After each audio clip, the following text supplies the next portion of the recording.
It's time for Twig This Week in Google. Jeff Jarvis has the week off, but Paris Martineau is here. And filling in for Jeff, Molly White from Web3 is going just great. We're going to talk about the Texas town that is being deafened by a Bitcoin mining operation. Google says it's not possible for us to be carbon neutral anymore. Sorry. And the FTC bans a messaging app called Not Gonna Lie. It's all coming up next on This Week in Google. Podcasts you love. From people you trust. This is Twit. This is Twig, This Week in Google, episode 776, recorded Wednesday, July 10th, 2024. The Geese of God. It's time for Twig This Week in Google, a show we cover the latest from Google, Twitter, Facebook, the internet, Bitcoin, AI, frankly, anything we're interested in. Paris Martineau's here. She is from The Information and has a wide-ranging interest. We're going to get her to tell us about the time she sat outside an Amazon trucking facility with a noise meter, but that's for later. We'll get there. Hi, Paris. Good to see you. Hi. Now, Jeff is, where is Jeff? He said he wasn't going to be here this week.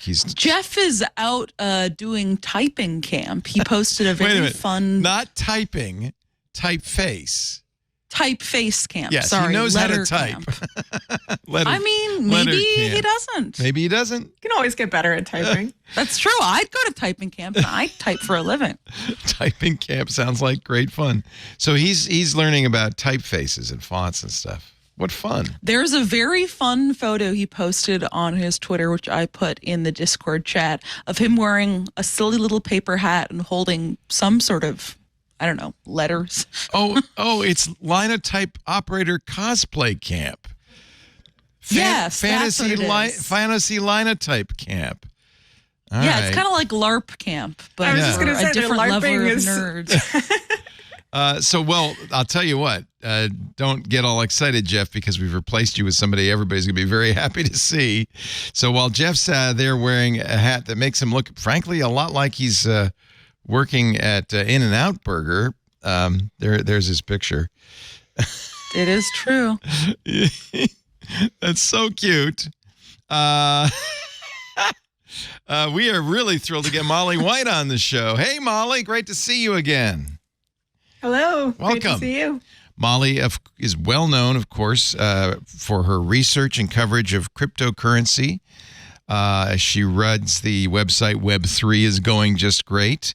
And as we learned in your last appearance, is also an active Wikipedia editor and has been for the last 15 years. Guerrilla warfare.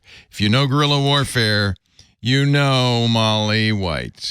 It's great to have you. Thanks for having me Where's back. your little paper hat? You need a little paper hat. I think we should all have a We all need little paper hats. Yeah, I think I missed the dress code notice. Wow, that's hysterical. So before the show, we were talking about this. You cover crypto. I just got a new book from Andrew Chow of Time Magazine about crypto, which I'm actually kind of enjoying. And you mentioned that Andrew had just written a piece for Time about a small town in Texas, Granbury, Texas, which has to listen to the nonstop roar of Bitcoin miners. Wow. They've taken over. This is called "We're Living in a Nightmare." Yeah. Inside the health crisis of a Texas Bitcoin town. This is what Benito, our producer, calls late stage capitalism. Exactly. The funny thing is, from the industry perspective, this is a good thing. Texas Tribune quotes Lee Bratcher, president of the Texas Blockchain Council. Did you know there was such a thing? He says, so we need more price-sensitive loads on the grid, not less. By locating in rural areas with too much power and not enough transmission capacity to get that power to major population centers, cryptocurrency mining is using power that otherwise would go to waste. Now, here's the problem. They got a sweet deal because they're buying electricity before it goes into the electricity market. Texas has a very odd power setup. They have something called ERCOT, where the electricity is kind of sold on the open market. And they get, because they're pre-ERCOT, the Bitcoin miners get electricity for 2.5 cents per kilowatt hour, while the average price in Texas is more than 10 cents. So, as you pointed out, Molly, this is actually a profit deal for these guys, separate from the Bitcoin mining, because what they do is they operate at night when the electricity is cheap. And this is what Lee Bratcher is celebrating. Power down during high power demand times like hot afternoons in the summer or winter cold snaps, and sell their electricity back at a profit. Yeah, it's almost kind of extortionate. There was a period of time last summer, and it happens pretty much every summer now, where some of the miners in Texas actually made more money from not mining Bitcoin than they did from mining. Like, it was more profitable for them to shut down and sell the electricity. Wow. But of course, it means that people in Texas who are struggling to pay their electricity bills are facing, higher and higher electricity prices. But yeah, I mean, what you mentioned before is part of this effort by the cryptocurrency world, especially among Bitcoiners who have reacted to the story that, Bitcoin is bad for the environment because it's so energy intensive. They've really tried to flip the script a little bit and say, no, Bitcoin is actually good for the environment because it uses so much electricity. And there's like this sort of crazy mind game that goes into it that is like, oh, it's, incentivizing more electricity generation and stuff like that. But it's pretty flimsy. This is the same logic. We were talking about this on Sunday that Bill Gates uses when he says all the power that AI is using, that's good because it's encouraging power folks to come up with green ways to create power. And of course, Bill Gates' big green way to create power is his new nuclear power plants that he's building in the Midwest. Yeah, of course, Bill Gates doesn't have to deal with any of the consequences of he doesn't live next rising. door. No. Yeah. He doesn't live next door to a Bitcoin mine. He doesn't have to deal with the consequences of rising heat levels and water levels or any of the side effects of global warming. Yeah. Right. Apparently, it is a lot of the. Go ahead, Molly. I was just going to say a lot of the arguments that I've seen around the sort of, AI energy use is good are like directly cribbed from the Bitcoin energy folks. So I think there's been a lot of cross-pollination there as far as trying to sort of spin it.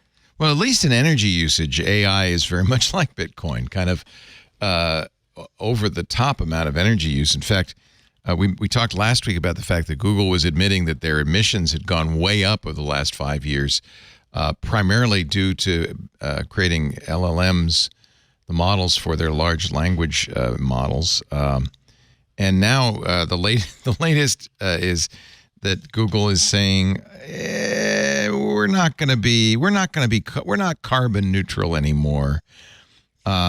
We still aim to reach net zero carbon by 2030, but believe it or not, and maybe this isn't a bad thing, they say they've stopped their mass purchase of cheap carbon offsets, so they can no longer claim their operations are carbon neutral.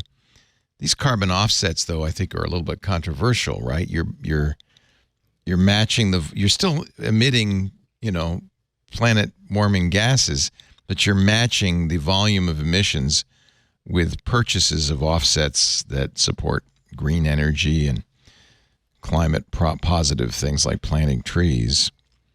The changes, this is from Bloomberg today, the changes to Google's carbon credits purchase strategy have coincided with their push on artificial intelligence, which is extremely resource intensive. We mentioned last week that Google's planet warming emissions in 2023 are 48% higher than they were 5 years ago. Its total energy consumption has doubled. It's the same for Microsoft. So the real question is, I guess, this is what Bill Gates says, well, it'll all be worth it. Is it? I think we know from crypto, it's not. It doesn't seem particularly worth it. Yeah. I don't know how to feel about the news that Google is no longer buying carbon offsets, because I feel like experts have found that the purchase of any sort of emissions avoidance offsets really does very little to reduce actual emissions. You're kind of just like paying a tax. Right. And not even a hefty one at that. Right. Bloomberg says after offsets-based claims from companies came under scrutiny, Google told Bloomberg in 2021 that it aimed to reach carbon neutrality without offsets. So they say now they're going to focus on absolute reduction in emissions, but not right now. It's like St. Augustine. Lord, let me be good, but not yet. Eventually, one day. Someday. Now they want to do carbon removal credits, which are more expensive, but might actually do some good by verifiably drawing down carbon dioxide from the air. A couple of years ago, they pledged $200 million towards a fund that was set up to catalyze the carbon removal market. The company has contracted 62,500 tons. There are lots of ways you can do that, by the way. There's sequestration in concrete. There are, and they haven't really proven to scale very well, plants that actually suck carbon out of the air. I guess this is what Google wants to do. I wonder if this is going to collapse the carbon offset market. This is a pretty big player saying, we don't believe in these. We're not going to do them anymore. And I think it is interesting as to whether or not other companies that are large players in the AI game are going to follow Google's lead in saying, what are we doing trying to get our emissions figures down? Yeah. Might as well just devote more and more computing power to dominating our rivals in the AI race. Well, and especially as, a lot of the AI companies are very ideological about, AI is the most moral thing to be developing right now. Effective altruism. Yeah. Exactly. Like its possible upsides are so high that basically any downside cost is vastly outweighed, even if you're, churning out huge amounts of carbon dioxide. That's basically what Bill Gates was saying. I get, Right. The implication was, well, thanks to AI, we're going to invent fusion, so it'll all be fine in the end. Yeah, there's a lot of okay, we'll waste a ton of electricity now so that we can develop AI that will solve the climate crisis, which I think is a pretty big bet to be making. And something they're not actively trying to do either. Yeah, I was about to say, Benito, I was like, no one, from what I can tell, very few of these players are actually devoting resources to solving the climate crisis or doing anything useful to humanity. They're like, who's going to make the best chatbot? Who's going to have a personal assistant that will win us the most customers? That's not super relevant to our climate future. Right, but if you're a company that can basically say that our product that we will eventually develop will solve any problem you can possibly imagine, then it's really useful to sort of pull on that when people criticize you or say, that you're doing something perhaps unethical, because everything can be fixed if you have this very vague future, prediction. Sure. It's kind of horrifying to watch, honestly. So this is the part of the podcast where Jeff would say "Tescriel" with a hand shaking. Are you familiar with that acronym, Molly? Tescriel? We all are. Thanks to Jeff. Quite familiar. Yeah. Yes. I saw that there was. You might have been following. I guess there was some sort of Wikipedia drama lately over the Tescriel page continuously getting removed. Is that right? Yeah. Are you it was familiar with deleted when it was. I am. Yeah, it was deleted when it was originally created, for pretty standard reasons. There wasn't that much coverage of the topic because it was so new, but it was recently recreated, and at least as of the last time I checked, it still exists. Yeah, there it is. I saw Timnit Gebru post about how it was finally back up and is a win too. Yeah. For everybody who wants to call she created it Tescriel movement. She and Emil Torres, who has been on Jeff's podcast with Jason Howell, the AI insider, coined the term Tescriel. So I could see why she wanted it. And by the way, I noticed guerrilla warfare is actually in the talk section. So you have had something to do with this. Yeah. Did you bring it back or did you kill it? Neither. But I saw that it came back and went and cleaned it up a little bit. So nice. You know what? That is an unsung heroism, and thank you for doing that. It's so important. That's really great. I think I saw a snippet of your comment right there on the screen. And did you say that it was originally 1,500 words and that should not be the case? Yeah. It says the readable prose size is 1,119 words, which is well short of the required 1,500 words. Ah. It's a very... Size, That's controversial too, right?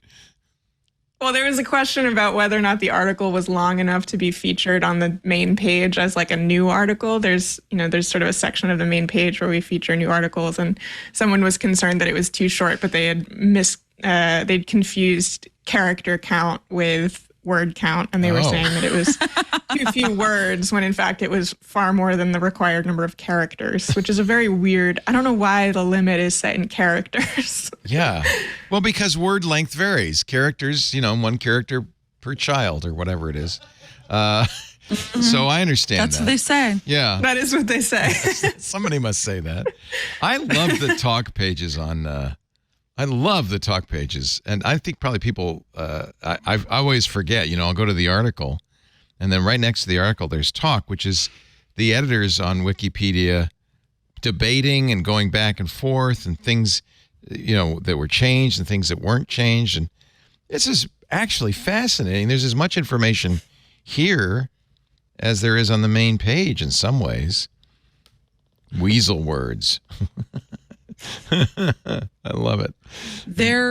I once spent like hours going through the talk page and like change history of the Wikipedia article for Face Off, the movie? 1997 movie that is Nick Cage and John Travolta switch faces, because they make a really interesting choice in that Wikipedia article, because like I said, kind of the plot of the movie is that the main two guys, Archer and Troy, switch faces, and so you have Nick Cage's as the actor playing John Travolta's character and vice versa. But throughout the description of it, instead of referring to either of them as the character or actor names, it uses Troy as Archer hyphenated or Archer as Troy throughout the entire article. And it is baffling and difficult to read. And I couldn't figure out why they chose that, but I spent a long time looking once and it was delightful.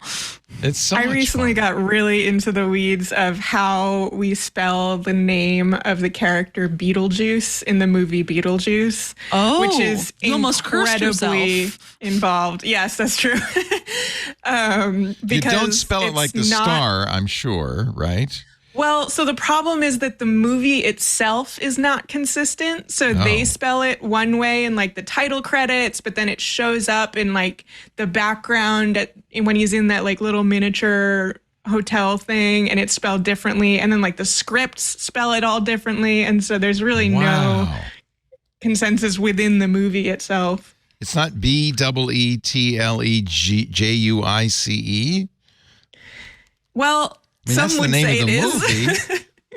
That's hysterical. Yeah, there's a question of whether it's that or whether there's a space between Beetle and Juice or whether it's spelled like the star. Those are, I think, the three options that are. It's definitely not spelled like the star. By the way, so interesting. This article is a mess. You're so right. It's spelled in the strangest way in here. It's spelled BETELGEUSE. That's the star. That's Betelgeuse. how the star is spelled. Yeah. Betelgeuse. So Beetlejuice is obviously from the star name, but I think it has a life of its own. This is in the talk. And then under cast, it says Michael Keaton as Betelgeuse, pronounced Beetlejuice. In the but credits. Then the movie title is spelled differently. Yeah, Right. It's this whole thing. I spent like a full day on this. I love this. So go to the talk section of Beetlejuice. And right here, the very first thing, main character name. This article is a mess. It's from like 2008 or something like that. Yeah, 2008, closer to the movie's release. It is Beetlejuice in the closing credits. In the opening credits, it's Beetlejuice, 2 words. But the name of the film is one word, Beetlejuice. So Who If wrote you the scroll script for this? Did way you try and down, hunt them you'll down and see- ask? Yeah, it's Tim Burton. Yeah, And he the spells thing it is like the star. The scripts are published. You can find copies of the scripts online, and it's spelled differently throughout the scripts as well. I think that's maybe somewhat intentional. So scroll down and do what? What should I be looking for? If you scroll down, you'll see the section where I started the most recent conversation about it, and I had to do this like very long analysis of where each name is so used. funny. And that's why it took me like a full day. Oh, and here's a third spelling, Guise. I haven't even Little seen. guys. I haven't even seen that one. Wow. Wow, I like whoever's Wikipedia handle is Mike Wazowski. Oh, that of course the character from Monsters Inc. Where do you Have get you, your title from, Molly? That's an interesting title. Guerrilla warfare. Yeah. I was 14 years old and I had lost the password to my old account, and I was sitting there just like trying to think of something, and for whatever reason that's what came into my head. But excuse me, but it's misspelled. It should be Guerilla. Yeah. The Not if you have the unfortunate thing gorilla is like mindset. the unfortunate thing is there's this kind of profane like copy pasta that's become very popular I know around what you're talking about. Yes. like I'm a Navy SEAL and something. Yes, yay. Yeah, so a lot of people think that I'm named after that, but I have pointed out that I actually created my account like several years before that became a thing. So I'm not like a big fan of that. You were copy-pasta. guerrilla warfare before guerrilla warfare. Let's just put it that way. All right. The line in the copy pasta is, I am trained in guerrilla warfare and I'm the top sniper in the entire U.S. Armed Forces. You are nothing to me but another target. So maybe that's Needless the to energy say, you bring. that was not the inspiration for my handle when I was 14. I love this. So way at the end of this very, very, very long scroll, Molly says, I realize I'm reopening a can of worms. But can we take another swing at achieving consensus on how to spell the character name? Molly, surely you have better things to do. It's some sort of weird compulsion, honestly, I think. How late at night was it when you restarted this conversation? I'm not sure. Yeah, it's 2 a.m., I guarantee you. This is very 1808 UTC. What is that? Oh, wow. I think that that's is actually late. like midday. Oh, is it? Oh, is it? Minus. Am I going in the wrong direction? No, it's What time zone are you in? yeah. It's too complicated. It's too complicated. Eastern, which is I can't figure it out. -5. I think. Minus Okay, 5. that is 2. Okay, I think, is that more or less embarrassing that it's 2 That's p.m.? a good point.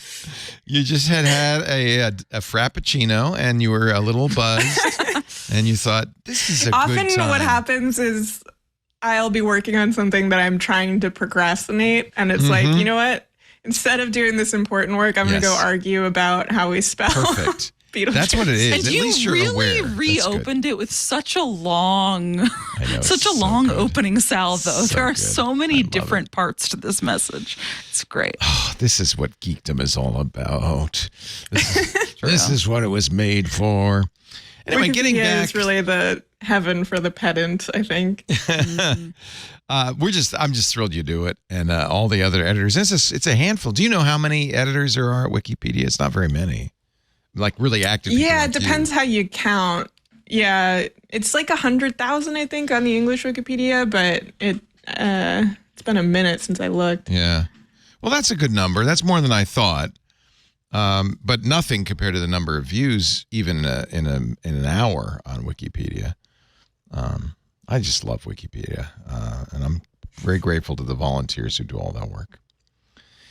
All right, where were we? Fusion.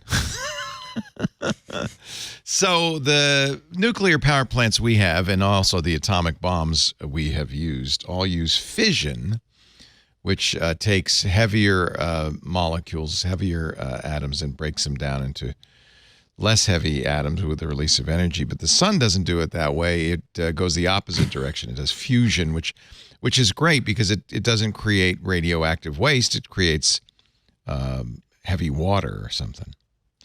Was that where we were? Were we there? Were we talking about nuclear fusion? I think I put a pin in it there, but I could be wrong.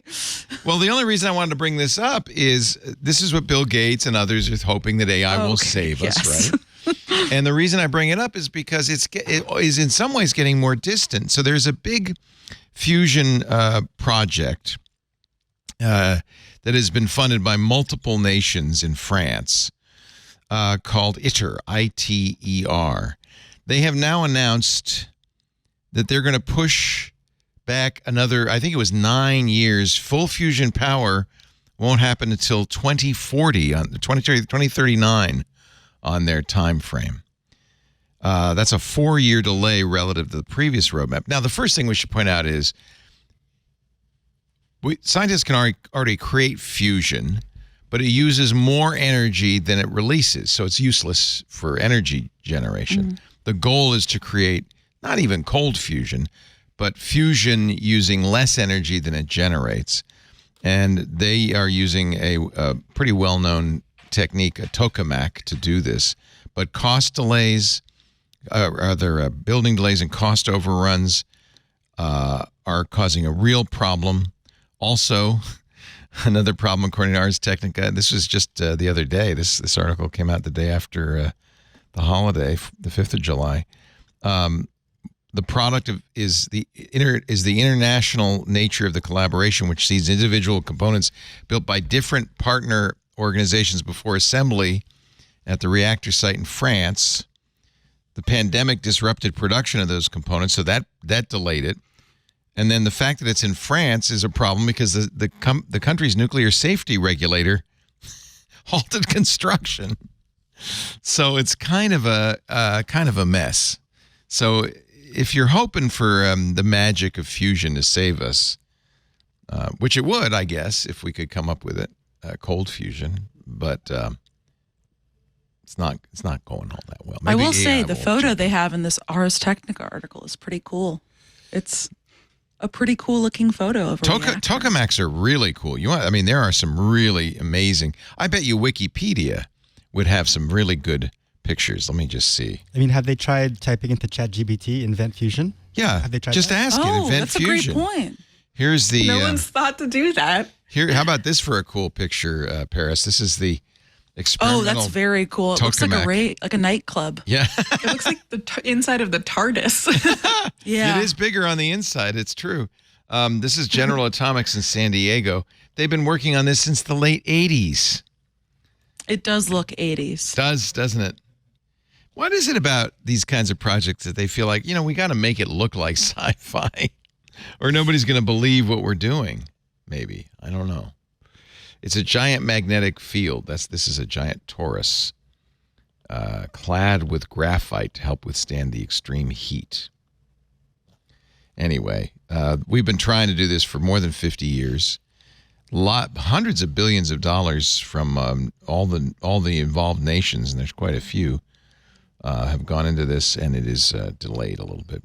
Who knows? Maybe this won't be where it happens. Maybe an AI will solve it. You're right, Benito. Would you do me a favor and ask ChatGPT 4.0 if it would just design a nuclear fusion reactor? Oh, I just did, and it looks like it has. Problem solved. Oh, great. Problem solved, everybody. Thank you. Why didn't nobody think to do this? Call the Nobel people. Yeah, get Alfred Nobel on the line. We've got a winner. Anyway, do you? So you said you've been asked this, but I'm going to ask it again, Molly. You're famous, of course, for your website. Web3 is going just great, which includes crypto as well as Web3. They're all kind of interrelated. Oh, Doja Cat's Twitter account hacked to promote meme token. Okay. Bin sensor wallet I really like strained. the photo. Okay. There's a photo of Doja Cat in armor, which seems relevant. I don't know if they faked that or if they had that photo. I don't know where the photo came from. Oh, that's funny. That's the hacked account. That's the tweet. That's the hacked tweet. Wow. That you should buy Doja or else. And then there's a Bitcoin those seem kind wallet. of threatening. Yeah. Buy Doja or else. Silvergate Bank pays $63 million to settle charges. Yield App declares insolvency. I'm just glad to see that you really haven't run out of material on the page. Doesn't seem like it. No. I love the little how much money's been burnt in the lower right-hand corner. The counter is currently at $74.5 billion. Wow. So are you going to, this is the question everybody asks you said, and I'm going to ask it anyway. When are you doing the AI is going just great webpage? I have no plans to do that, unfortunately. Are you more bullish but there on AI? More than crypto, maybe, but in sort of a different way, I guess.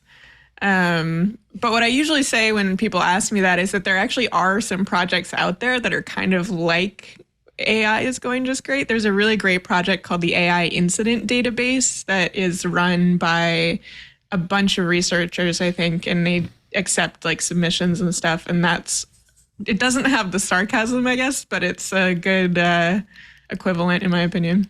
I am still, and Paris has unfortunately had to live with this up and down kind of, I don't know. You change your mind every week, and I do think that's at least entertaining.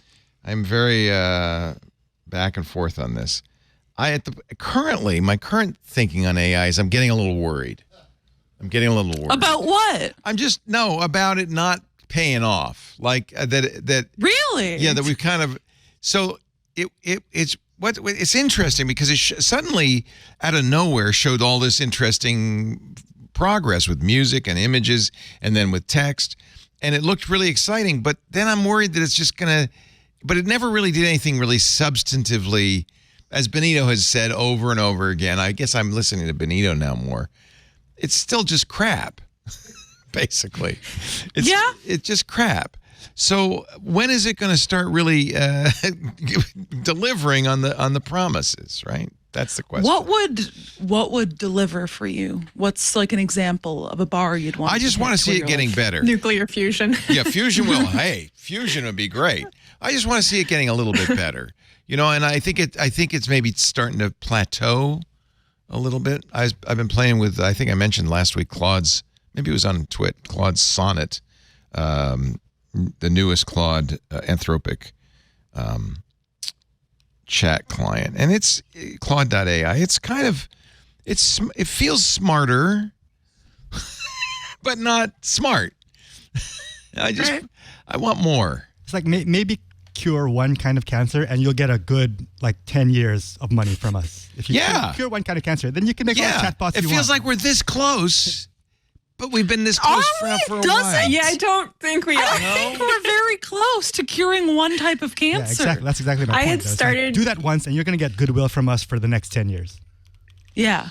Okay, that's fair. I had started using AI to proofread my newsletters before I send them, which was very useful until most recently. I don't know why, but in some update, it seems like it started hallucinating errors in my newsletter. So it'll identify issues that are not in the original text, which is really irritating.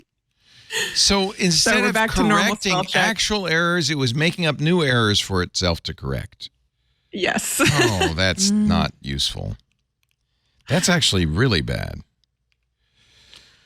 Yeah, I'm hoping that another a shoe doesn't drop on the one use of AI that is in my daily life, which I've talked about in the show before, Mac Whisper. Transcription. Which uses which uses the Whisper transcription tool from OpenAI, but locally on your computer, and it is fantastic. I've converted my entire newsroom to it, so I'd be in trouble if it suddenly starts hallucinating stuff. Oh. Yeah, I mean, because previously we'd been using Trent, which was great, but way less accurate and way more expensive, and we kind of had to look for alternative solutions. And surprise, surprise, there's a lot of really cost-friendly solutions from these large LLMs. So that's I've started to see a lot of podcasts and things that are publishing transcripts now, mostly just because of that, which is amazing. It's so helpful, especially Apple does it. There's so many times where there's so many times where I'll be listening to a podcast on my dog walk or something, and then I'll come back and I want to go back to something, and being able to go through the transcript is so much better than having to just scrub through. I agree. I agree. We use it. We also use it for show notes, and we use it to generate clips. AI is kind of a tease, though. I feel like like it some of it sort of works, and then it's enough to make you get excited about it, but it's not. It doesn't seem to be kind of getting over. It's very surface level. Yeah. Some might say it's kind of a parlor trick. Yeah. I don't know. On Twit this weekend, one of the guests was talking about how he just goes around and uses AI all the time just to ask questions and puts around. It's just how he wastes time on his computer. And I'm like, that's not particularly interesting for me. I mean, that's teach their own. Yeah, that's if that's something that's fun for you, go for it. But I don't think that is useful enough to us as a society that we should just give AI companies access to all human information to better their models. Well, get ready. We're going to take a break. When we come back, the AI brainchild of Sam Altman and Ariana Huffington. Just imagine what that could be coming up in just a little bit. They've got a new venture. The two of them have cobbled together. We've got a great panel just because we got rid of that old guy, right? And Grandpa's gone. That's true. And it's no old guys here anymore. Paris Martineau from The Information and Molly White. Web3 is going just great. It's great to have you both. Molly's website, mollywhite.net, has all the information you need. Our show today is brought to you by the email client, the email company I've been using for more than a decade now. I left Google and I went to FastMail, and I've never looked back. FastMail is an independent, employee-owned email provider. And if you care about email, it's worth paying a little bit to get service, support, privacy, security, new features. They've been doing this for 20 years. FastMail offers a premium inbox experience that puts your privacy first. No ads, no creepy data sharing. You get a clean interface with innovative features that value your time. There's a very good web interface, but it's True IMAP, which by the way, Gmail is not. True IMAP means you can use it with any email client. I use it with a client and on the web. And they have iOS and Android apps, which I use in preference to the apps on those phones because it's just so good. FastMail is a recognized leader in the email world. They contribute to open source software. They drive the development of open standards. They collaborate with other services to improve email, contacts, and calendars for everybody. Which reminds me, I moved off Google Calendars and Contacts too, and I use FastMail everywhere. It syncs with everything. It's fantastic. Here's the deal. You're already paying for your email, maybe not in dollars, but in privacy, absolutely. For as little as $5 a month, you can get a private inbox with FastMail. Give them the money so that they don't have to use you as the product. FastMail is available in more than 20 global currencies. It's worldwide. Their new multi-user plans make it even more affordable. Whether it's for your household or your business, there's a duo plan for couples. Gives you secure private email to you and a partner at a reduced price. There's a family plan, which goes up to 6 people. You can upgrade your whole family. And, of course, they have business plans now. Powerful admin controls for the security and management of your company. And, of course, you can use your own domain name. In fact, that's one of the reasons I love FastMail. I use FastMail's domain name server on many of my sites, and I use FastMail for my email on everything else. It's great because you can create infinite email addresses, and you can send and receive emails from your own domain, which is so much more professional looking than using somebody else's domain. Manage multiple email addresses in one space. It's very easy to move to FastMail, download your data, and import it into your new inbox, or do as I do. I kept all the old addresses, and I just gather mail from there. FastMail makes it easy. It all shows up in my FastMail inbox, and the tools they have for filtering and spam fighting are the best in the business, so I can completely sort and process my mail automatically. I love FastMail. If you use 1Password, one of our sponsors, or Bitwarden, another sponsor, you can use FastMail with your password manager to make it easy to create unique passwords for every account, which is great. It doubles your security, and you still get that email in your inbox. FastMail takes care of all of that. FastMail is advancing open standards and leading industry cooperation. Together, we're making email better for everyone. I'm so proud to be a FastMail customer. You will love it. Try it free for 30 days. Get 15% off your first year. FastMail.com/Geeks. fastmail.com/twit. That's fastmail.com/twit. We thank them so much for supporting This Week in Google. Well, you just know that if Arianna Huffington and Sam Altman are getting together to create a new enterprise, it's got to be great. They're new. You just know? You just You know. just know that. You just know. It's got to be. It is AI health. So Huffington is the founder and CEO of Thrive Global. And she is working with OpenAI to create Thrive AI Health. The company that OpenAI's startup fund and Thrive Global are jointly funding. You want to know what it's doing? I'm glad you asked. It's right in the name, AI Health. It's right there in the name. It's a customized, hyper-personalized AI health coach that will be available as a mobile app and also within Thrive Global's enterprise products. Trained on the best peer-reviewed science, no less, as well as Thrive's behavior change methodology, including micro steps, which are tiny daily acts that cumulatively lead to healthier habits. I'm only going to smoke half that cigarette. That's a micro step. That's a micro step in the right direction. Right, that's right. It'll be trained on the personal biometric lab and other medical data you've chosen to share with it. Oh, interesting. Sure, Sam Altman protects my privacy, I'm sure. It'll learn your preferences and patterns across the 5 behaviors. What conditions allow you to get quality sleep, what foods you love and don't love, how and when you're most likely to walk, move, and stretch, and the most effective ways you can reduce stress. Combine that with I'm reading the press release from Time Magazine. Combine that with a superhuman long-term memory, and you have a fully integrated personal AI coach that offers real-time nudges and recommendations unique to you that allows you to take action on your daily behaviors and improve your health. Is this labeled an ad? This is. I mean, that's just a press release. That's what a press release. Holy cow. Well, they wrote it. It says, Ideas by Sam Altman and Arianna Huffington. I bet you this is Time's version of native content, don't you think? But it should say that somewhere, shouldn't it? Yeah, it's really not well distinguished from their normal. Well, that's true. Maybe that's part of the problem. How much money was poured into this thing? Well, don't you know it's going to cost trillions of dollars to do this anyway? Might as well just... Each micro step costs $1 trillion. I feel like I have coworkers from a previous job who started working here like during the pandemic, and it was all about burnout at that point. And I don't recall AI being a big thing, but maybe they've like pivoted this is the new to thing. AI Yeah, they're mixing. They're going to swish in some AI plus burnout and create a delicious treat. Oh gosh. So I just remember it feeling a little bit weird to be like, all right, your employer is going to have you download an app to try to condition you not to get burnout. Wow.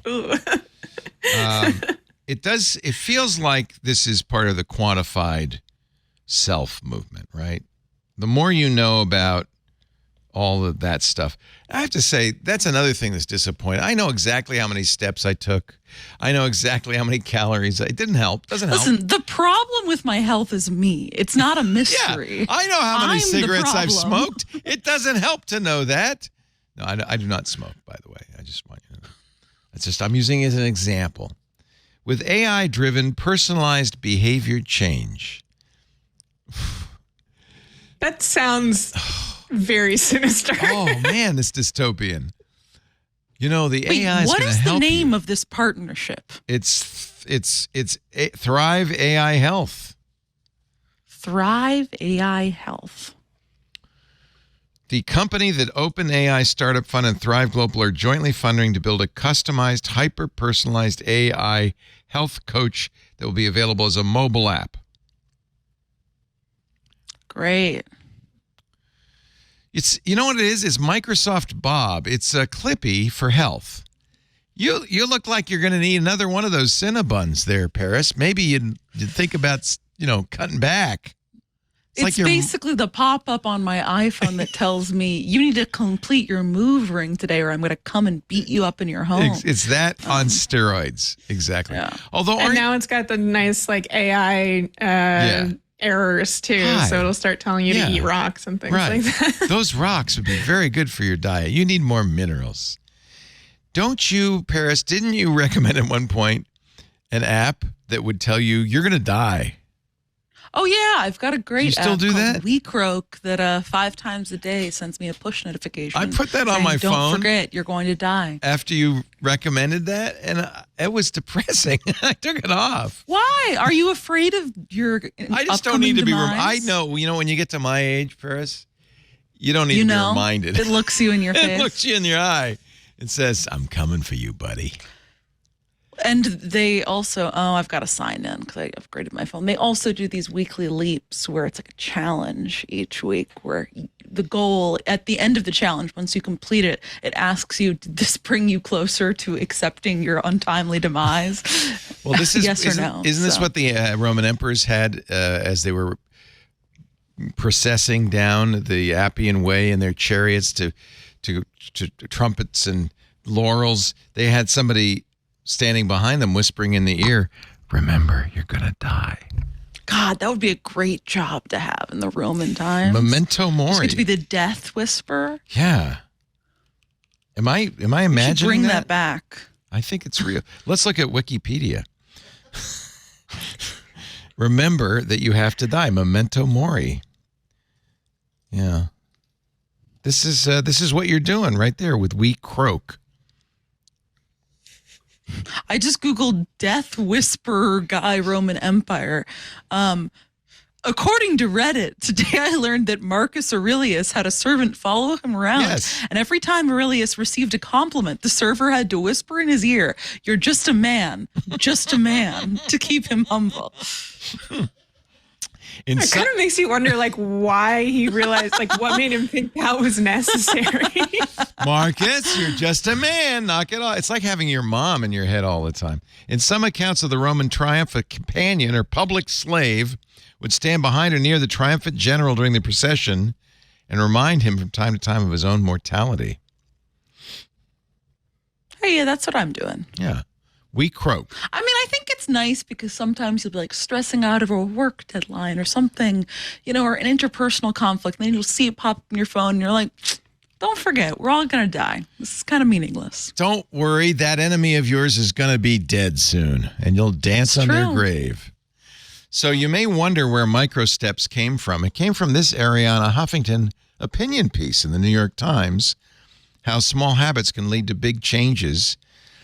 I have to say, I never finished it because the lead is, on April 6, 2007, I woke up in a pool of my own blood. Wow. I'm just going to stop right there. I don't think any of us need to finish that article. Were we talking about... That's a lead. That's a lead. Whew. Grabs you, doesn't it? All right, enough of that. Have we talked about nuclear fusion lately? Oh, yeah, we did that also. We've hit that one. Yeah. It's the new AI. It's the new AI, nuclear fusion. We've solved it. Wait a minute. I asked Claude and it said, I can't do that for you. What is Benito, what is the tokamak of the future? What have they done? I don't know. It's a star on the desktop. Have you seen that article? There's that. They're like trying to build that a star on your desktop. Well, it's just I think it's just a. It's the stuff of sci-fi, concept, though, right? If you had this little fusion reactor under your desk, you'd never get chilly. You'd never. Continuing on, did you watch the early morning feed from Paris? Not that Paris. I was supposed to say, no, I'm living my life every day. I don't need to watch a feed. The other Paris was Samsung's big Unpacked event. They do that every year. This time Paris, I guess, because of the Olympics. I don't know. They have new devices. The Galaxy Z Flip 6, the Z Fold 6. You know what? It's funny. Normally we cover these still doing folding phones? Yes. It wasn't revolutionary. It didn't change things. No one was clamoring for the folding phone. I have both. I don't have the new one, but it's in a drawer. It's just not. Oh, time to play my favorite game. Leo, how many phones do you have on your person right now? One. Wow. I did Swedish death cleaning. I only have one. But I do have a drawer that's filled with phones. Listen, that's more acceptable. Yeah, I don't. There have been times I've asked you that, and you've pulled out 3 to 5. I know. No, I know. The Fold is, it's funny. I offered it to my daughter. I said, "Hey, if you need a new phone, I've got the Z Fold." And she said, and I handed it to her. She said, "Oh, that's cute," and immediately handed it back. Had absolutely, and I think that's the normal. There are people who love them, and Samsung's clearly making them. They're continuing, but it's hard to get excited about this. There is a new Galaxy Ring. Are you ready? $500. What does it do? Quantifies yourself, probably. It is exactly what it is. Congratulations. The Ring is... It's like instead of a Fitbit or something. Yeah. Yeah, but it doesn't have a screen, obviously. It will tell you how you're sleeping. It will tell you how many calories you burned, the usual. Have either of you guys used one of these? I have. I have the Aura. Yeah, I have the Aura. Do you like it? I wore it for a long time. You know when I wore it was during COVID, because one thing a ring can do really well is tell you what your temperature is, and it's not so much your current temperature, but if it's going up or down. It was also good at variable heart rate. So both of which are good kind of health indicators. You want your heart rate variability to be high, and you want your temperature to be consistent. And so the theory was, well, I'll have early warning if I get sick. It didn't. I stopped wearing it. It did nothing. I didn't learn much, and it's kind of annoying because they're a little clunky. This one will be a little thinner than the Aura. Many of the same features. I think it's more expensive. Do you still wear your Aura, John? Yeah, John's wears his. Why do you like it? For sleep or? Sleep tracking mostly. Sleep tracking, yeah. Will it tell you you're snoring? It tells me if I'm moving. Okay. Moving's good. Yeah. Unless you're sleeping. Well, while I'm in bed sleeping. Yeah, if you're moving while you're sleeping. They have a new... How often do you have to charge it? The new... A half hour every morning. Half hour. He just charges it when he takes a shower. I would never be able to do that. You take it off. Yeah, I would forget that immediately. The Galaxy Watch Ring supposedly 6 to 7 days, and it has like an iPod. It has the like the AirPods. Has the charging case, so you can put it in the charging case, and that gives another 1.5 charges. So you could kind of carry it around and get 2 weeks out of it. They have a new Galaxy Watch Ultra, which Victoria's song on The Verge says, you know why they're calling it the Ultra? Because it's a direct copy of the Apple Watch Ultra. Everything about this watch is reminiscent of Apple's. There's even an orange quick button that launches shortcuts to the workout app, flashlight, water lock, or a few other things. That's what I use, my orange button on my Apple Watch Ultra. It's orange as well on the side there. Does it feel ultra powerful to you? Do you think it lives up to the name Ultra? Well, I have the original Ultra, and I do like it quite a bit. It's big. It's honking big. I don't think you would want to wear it, but maybe you would. Do you like big watches? No. Do you even wear a watch? I'm a flailer. I had an Apple Watch for a while, but I kept forgetting to charge it. That's why I asked the question about the Aura Ring, because it would run out of battery. And I think that's generational. generational. That little charger. My kids invariably, every time I see them, say, "Do you have a charger?" Their phones are always dying. Molly, do you wear a watch, Molly? I don't. I have the same problem around like the cigarettes thing, where it's like it'll tell me how bad I'm sleeping, but that's not gonna fix anything. I already know that. Thank you. I am painfully aware of how bad I'm sleeping. I think there's some evidence that actually sleep trackers make you sleep more poorly. They make you anxious. They make you consider, you're thinking about how well you're sleeping is not a good thing for sleep. You're conducive to sleep. Yeah, I have that problem every time I'm about to go on a trip. I spend the whole night beforehand being like, I need to sleep really well so I'm not tired on my trip, and I get like 2 hours of sleep. It's the worst thing for sleep. I need to sleep. In fact, the best time to sleep is when you can't afford to sleep, like your articles do in A Minute Now. And yeah, that's true. I'm out. That's it. It's either that or edit Wikipedia articles. Yeah. They are raising the price of the new Samsung phones by about $100, $18.99 for the Z Fold 6, but guaranteeing 7 years of updates. This is what Google is doing as well. This is important, I think, for Android devices. The display's a little bit wider. I don't see these folding devices in the wild much. Do you? I can't remember the last time I saw a folding phone. Yeah, I don't think I've ever seen one in the wild. The only real advantage to a folding phone is you get to hang up with force. Once. That is pretty fun, yeah. Once. What? You don't want to make a habit of it. They're not like the old Nokia flip phones where you go flip. Yeah, like a razor, right? You could really hang up on those. These you want to be a little more gentle with them because the folding screens are not super. I would absolutely that's what I was crush wondering. something in that phone. Yeah. Yeah. Yes.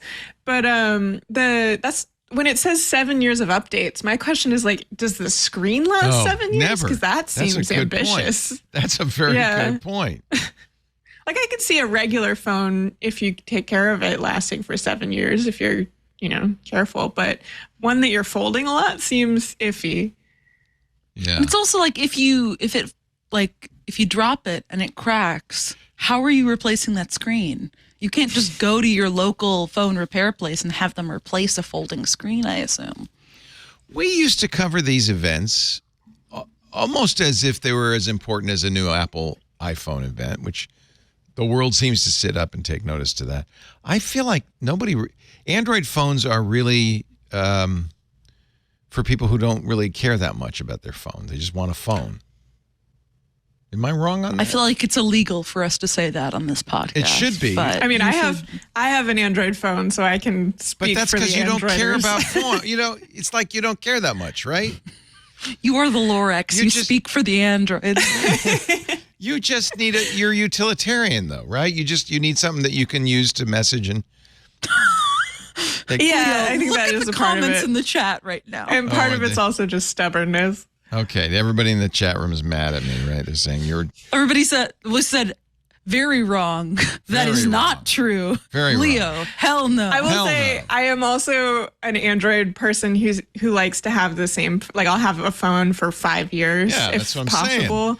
So yeah, I'm You're not definitely getting up not at 6 one of the- a.m. to see what Samsung is announcing. You don't care.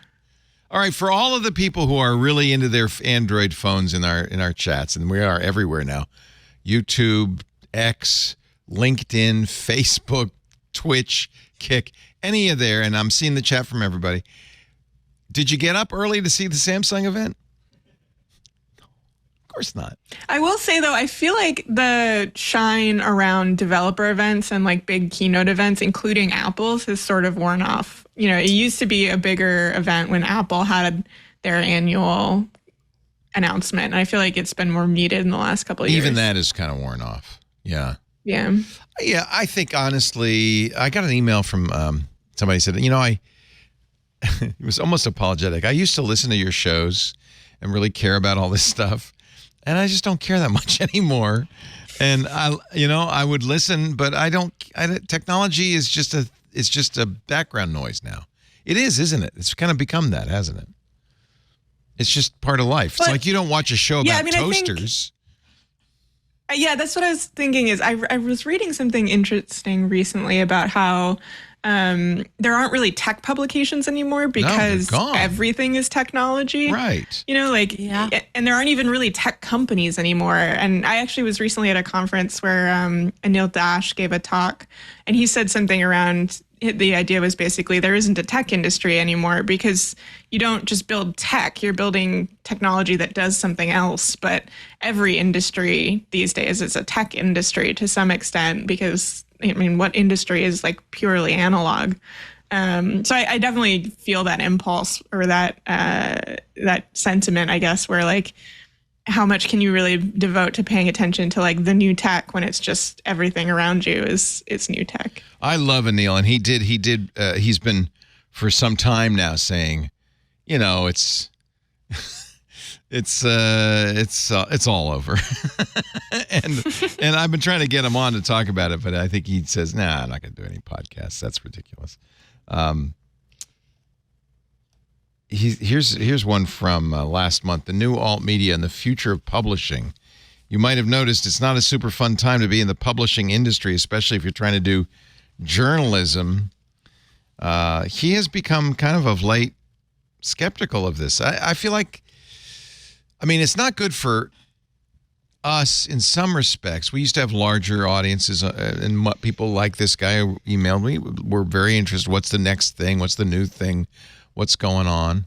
But now it's really, it's more like it's a subculture. It's the enthusiast subculture. It's not a general thing that people are interested in. Yeah, people don't get up for tech announcements anymore. I think also it has something to do with how ubiquitous and easily accessible technology is. Like, you could buy a bunch of weird gadgets from Teemu for like $7. Right. I think it's part of life now. It's nothing for special. Yeah.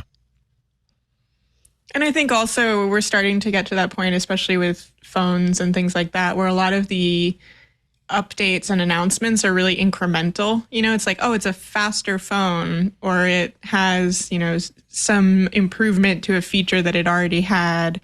It has an extra camera. You know, it's not, you know, oh, we've just launched the iPod for the first time, or the iPhone for the first time.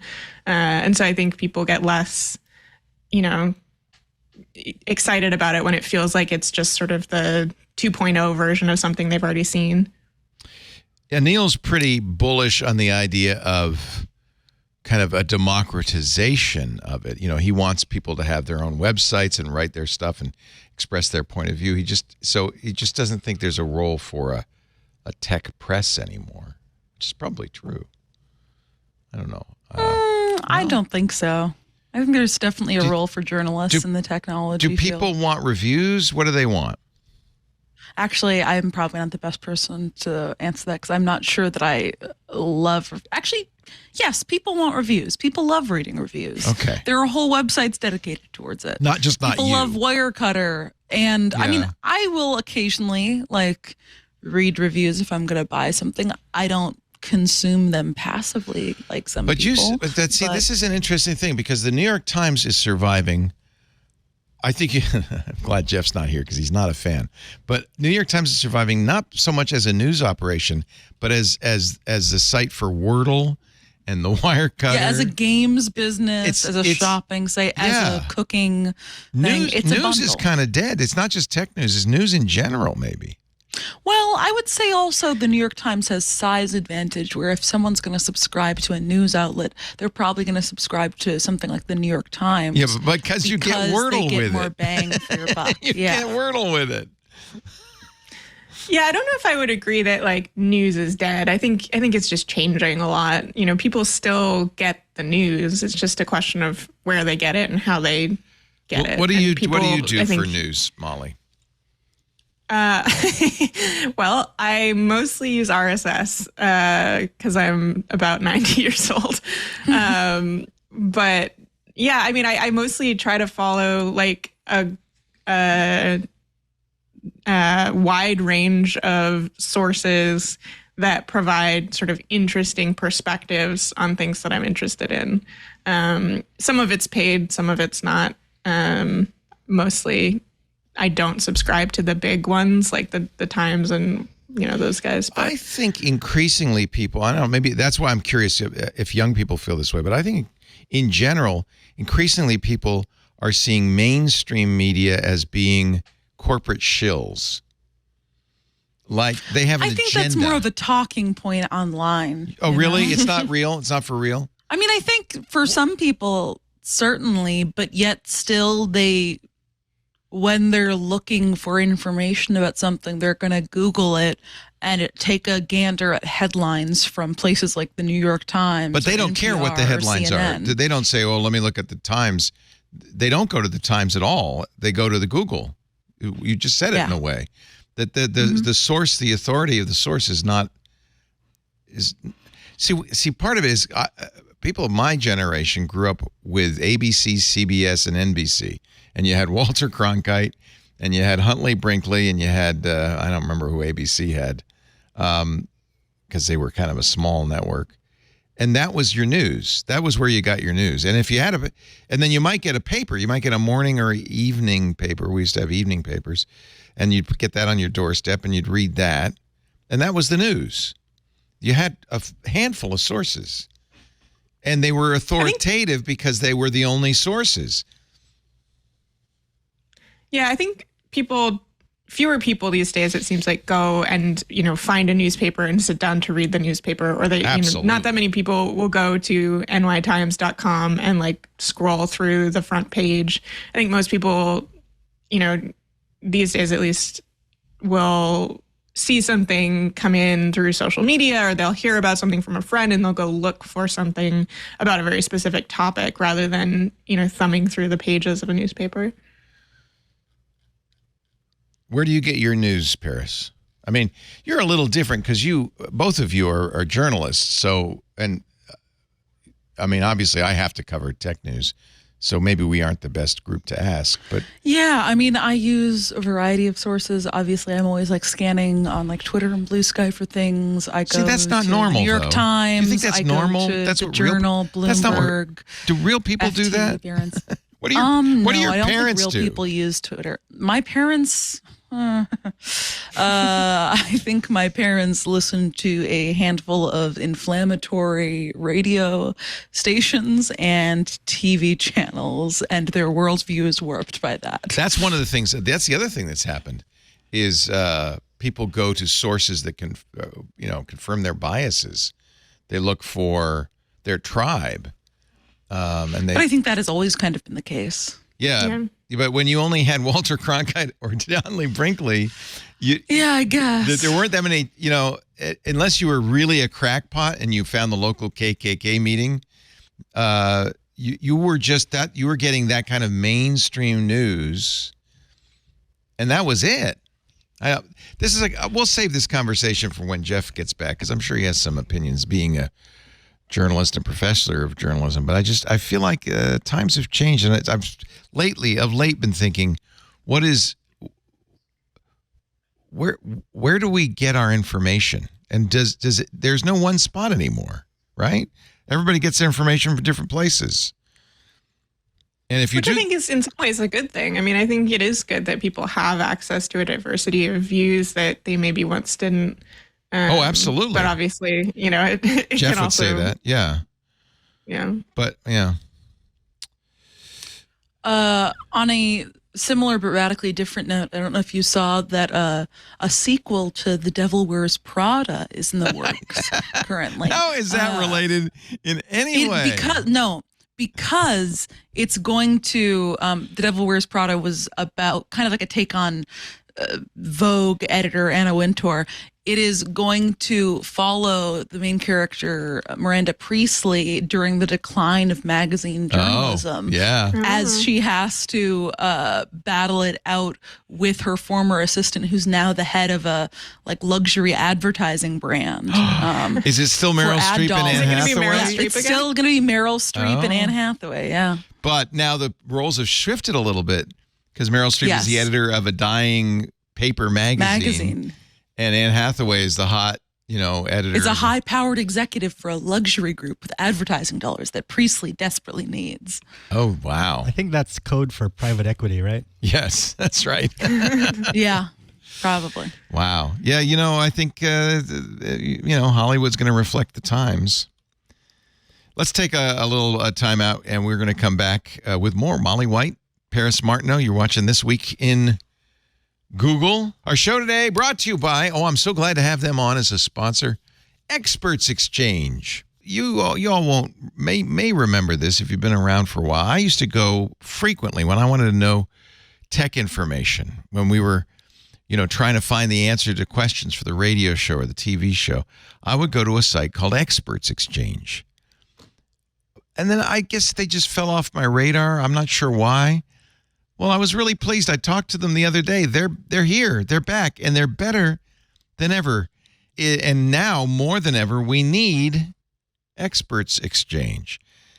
Join a network of trustworthy, talented tech professionals who can give you industry insights, advice, and information from people who are actually using the products in your stack instead of paying through the nose for enterprise-level tech support. It's a tech community for people tired of the AI sellout. Experts Exchange. And they're ready to help carry the fight for the future of human intelligence. It's pretty darn exciting. I'm so thrilled that Experts Exchange is still around and still giving people answers to the questions they have. And unlike some of these other places you could go, you don't get the snark. You don't get the put-downs. Duplicate questions are encouraged. You'll get access to professionals in over 400 different fields: programming, Microsoft, DevOps. The contributors are people like us, tech junkies, and they love answering questions, and they're gracious about it. One member said, I never had ChatGPT stop and ask me a question before. That happens all the time on EE, Experts Exchange. They're proudly committed to fostering a community where human collaboration is fundamental. I'll give you an example. I mean, there are thousands of experts on Experts Exchange, but here's some examples. Like Rodney Barnhart. He is a VMware V-expert, listens to Security Now. That's how I know about him. Edward Van Biljon, a Microsoft MVP and a ethical hacker.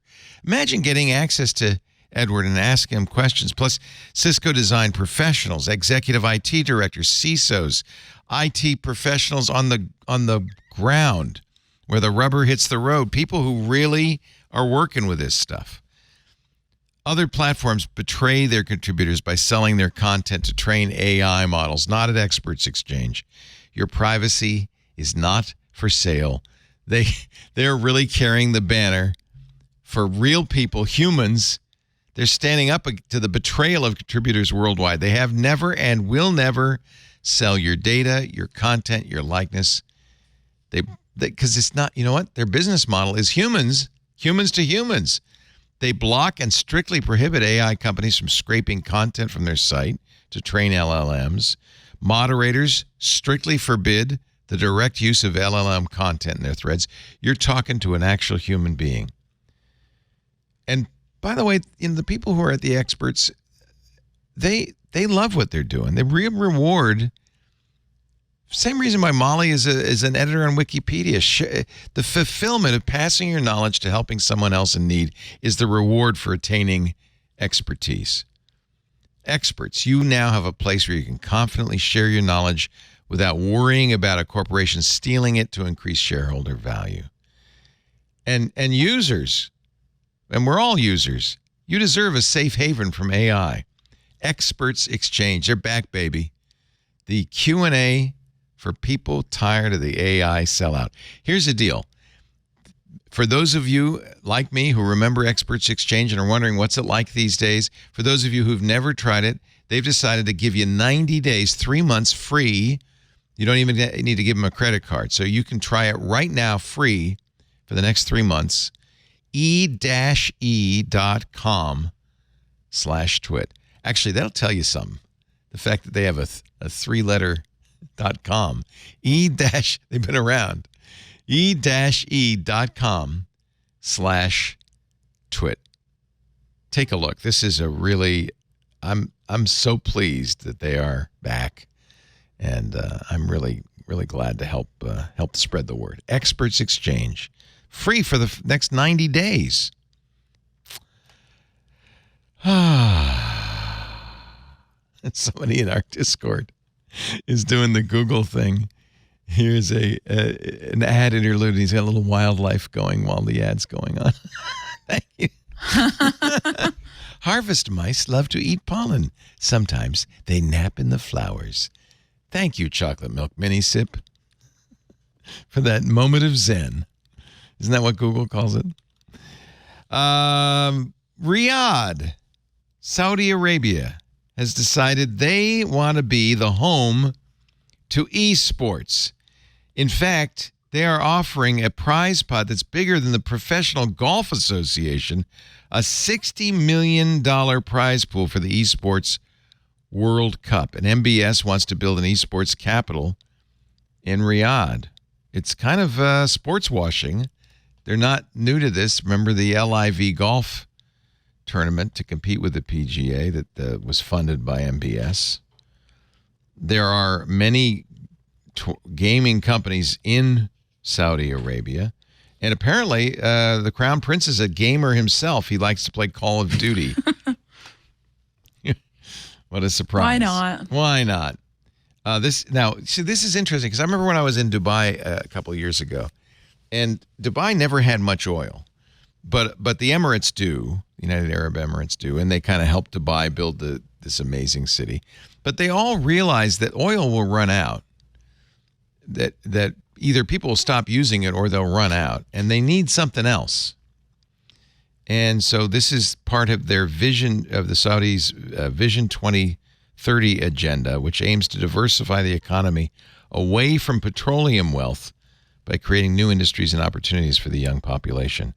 MBS wants Saudi Arabia to host 250 gaming companies, develop dozens of homegrown games, and his plan is to add more than $13 billion to the GDP by the start of the next decade. And it all starts with the Esports World Cup opening show. Did you watch this? This is also why the Saudi government is investing so heavily in kind of the VC space. They've been a big mover and shaker in kind of Silicon Valley investments lately, I assume for the same reasons. Bloomberg does report that there are some who have been boycotting the events because Saudi Arabia, not known for their track record with LGBTQ plus or women's rights. Bloomberg quotes an esports event host, Stella Chung, who says she declined the offer after feeling she wouldn't be able to express herself as bisexual. This was the same problem LIV had. There were a lot of big name golfers who said, hey, that's nice money, but I'm not sure I want to support Saudis. And weren't they bought out by the Saudis? Yeah. MBS putting in billions into it. It's the same thing. The term is sports washing. Improving your national or international reputation by, putting lots of money into things that aren't chopping up journalists. Esports World Cup operator has a 5-year deal. The indoor arena is being built. It hasn't been built yet. This is a rendering of what they want it to look like. Would you go to something like Benito? Were you into like League of Legends or any of this stuff? Did you? I didn't compete, but I did cover this when I worked at GameSpot. Yeah, I was the esports editor in chief. So and it's had for a while. I thought, this is the next big thing. This is going to take over for the NFL, and then it's been a lot of the esports leagues. It's waned. It's because a lot of the way that a lot of companies approached it was just wrong. That whole industry In what way? was a bubble, and it's just that they didn't try to grow organically. Esports was an organic thing. Kids would just play and compete, and for no money. For the longest time, They did it just for fun. There was no money involved, and then the money came in, and then kind of just ruined it all. All of the grassroots efforts kind of got squashed by corporations. And also, it's not esports is a little different from sports because no one owns the rules to basketball, but a company owns Call of Duty, they definitely own the IP for those games. There's the big that's the big sort of difference between sports and esports. Bloomberg says, although hundreds of thousands of people watch competitive gaming tournaments on YouTube and Twitch, esports businesses have struggled to convince those outlets to spend money online. Investor and sponsor funds have also dwindled broadly in recent years, and the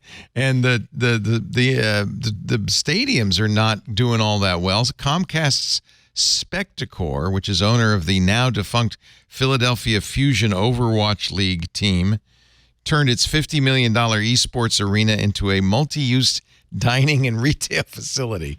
Oh yeah, malls. That's the next big thing. Sure. But see, that's part of it. They built all these giant stadiums and they spent all this money. Right.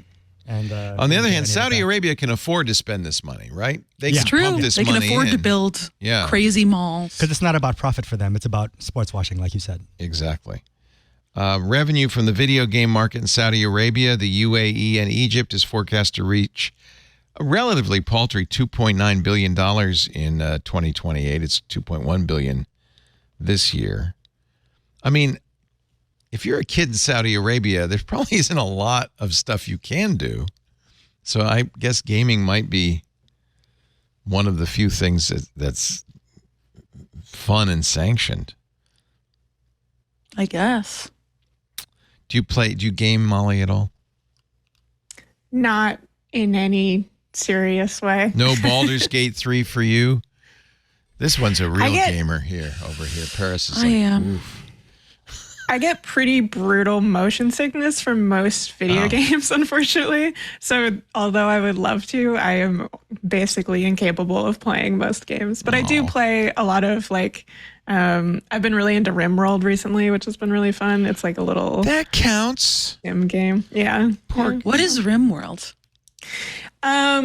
It's this little colony simulation game that has this really weird sort of dark side to it. It's sort of like Dwarf Fortress in a way, where you just micromanage this looks like your little fun. dudes. Yeah. It's a lot of fun. Nice. It's Dwarf Fortress with graphics. Yeah, it's a colony simulation. Right. It's a colony simulator. Yeah. Colony simulator. That's the technical term. It's got very good reviews on Steam. Yeah, it's very like fun. fun. I would warn against it if you have any deadlines coming up. I speak from experience. You are really good at Yeah, I procrastinating. just bought a bunch of stuff on the Steam sale, and I already know it's going to ruin my life. Yeah, I got the email from the Steam sale. I was like, Uh-oh. This looks like fun. I might want to. I'm going to try this one out, and you can play it on Apple. Good. If it's not Apple or Linux, I have to dodge it. Yeah, I played on my Mac, and it's Yeah. perfectly reasonable. Good. Fun. I have in the past and for a long time been recommending Authy for two-factor authentication. It's a Twilio product and it's free. I no longer I haven't recommended it in a while. In fact, my current recommendation, which is also free, is 2FAS on Android and iOS. Twilio says hackers have been able to exfiltrate cell phone numbers of Authy users. 33 million Authy users. Oh, boy. Now, I don't know what they're going to do with the phone number. I mean, it's not like Shiny Hunters, which is a well-known group of hackers, wrote they had hacked Twilio and obtained the cell phone numbers of 33 million users. Twilio says, yes, that's probably the case. Due to an unauthenticated endpoint, they've secured the endpoint and no longer allow unauthenticated requests. I think they were using the API to request. Yeah, I these feel like numbers. hack is really not the right word Yeah. for what happened there, because it was just like, oops, we forgot to secure an endpoint, Right. and they realized it. But Right. And how useful is it? I mean, look, I get robocalls all day and all night. I don't know if somebody knowing my phone number gives them any advantage. Although I guess if you were going to do SIM jacking, that would be the place I was going to say, I think start. the threat really is more like SIM swapping rather than just, Yeah. But even with that, you don't really know. It's not like they got your 2FA codes. I mean, all you got is a number. They're not able to. It's really more that they have your phone number. I think the fact that Authy was involved is sort of That's more of the concern, isn't it? Yeah.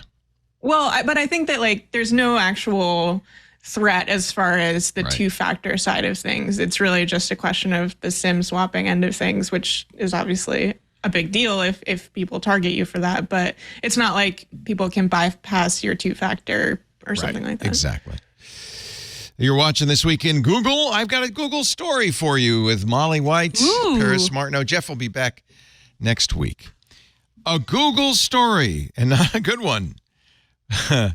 Or maybe it's a bad one for the open web. I don't know. So this is a study, a zero-click search study from the folks at Datos, which is they have a 1 million device clickstream panel.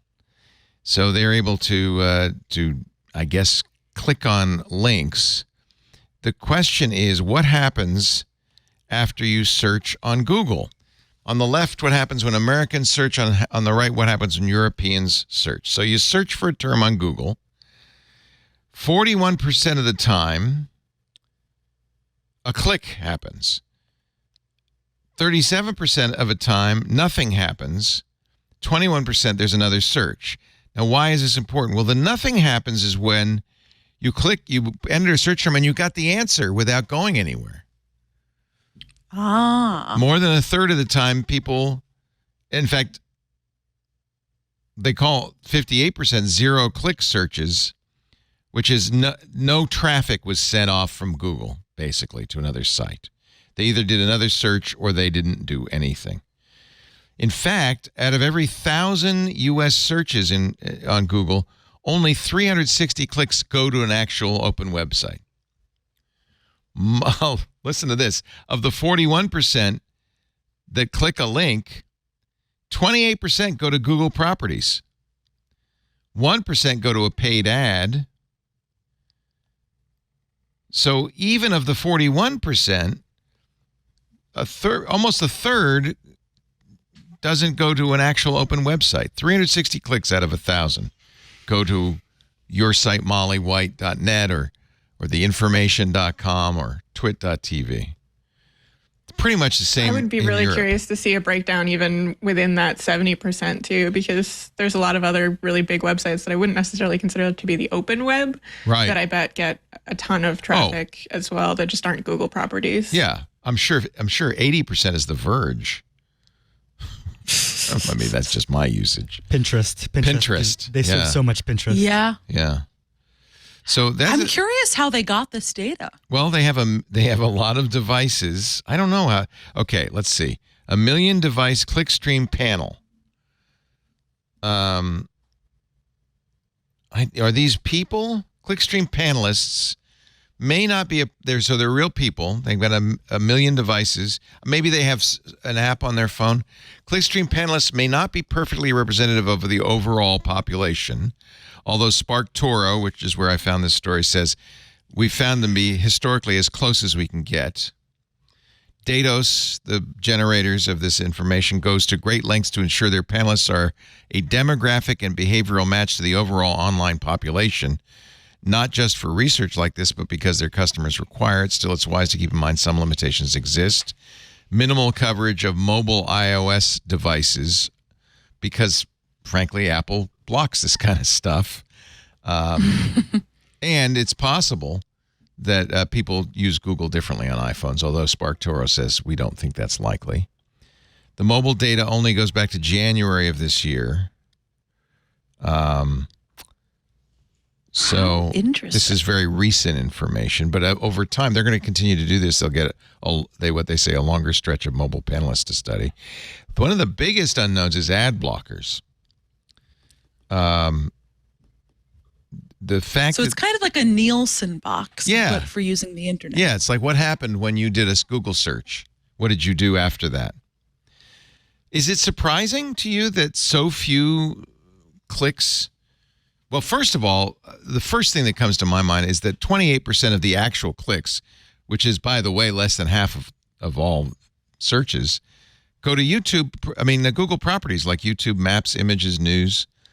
So Google directs a huge amount of that traffic to its own sites. Is that because people want it, or because Google kind of?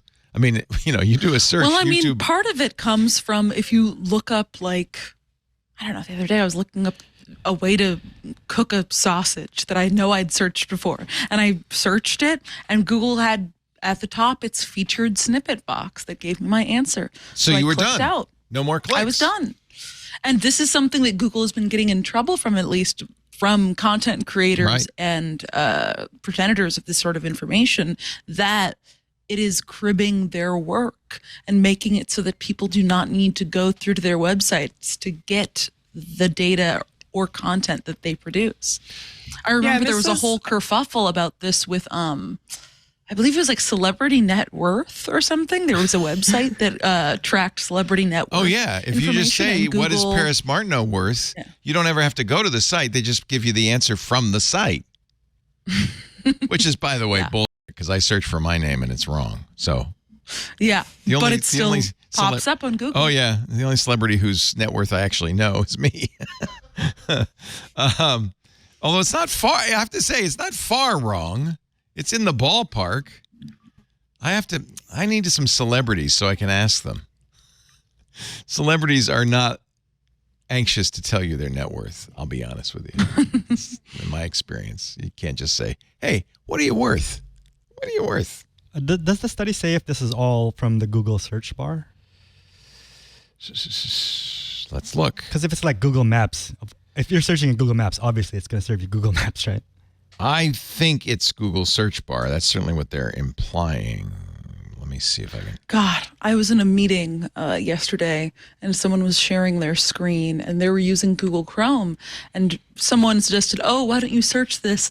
And they sincerely and without blinking typed in the Google Chrome bar, www.google.com.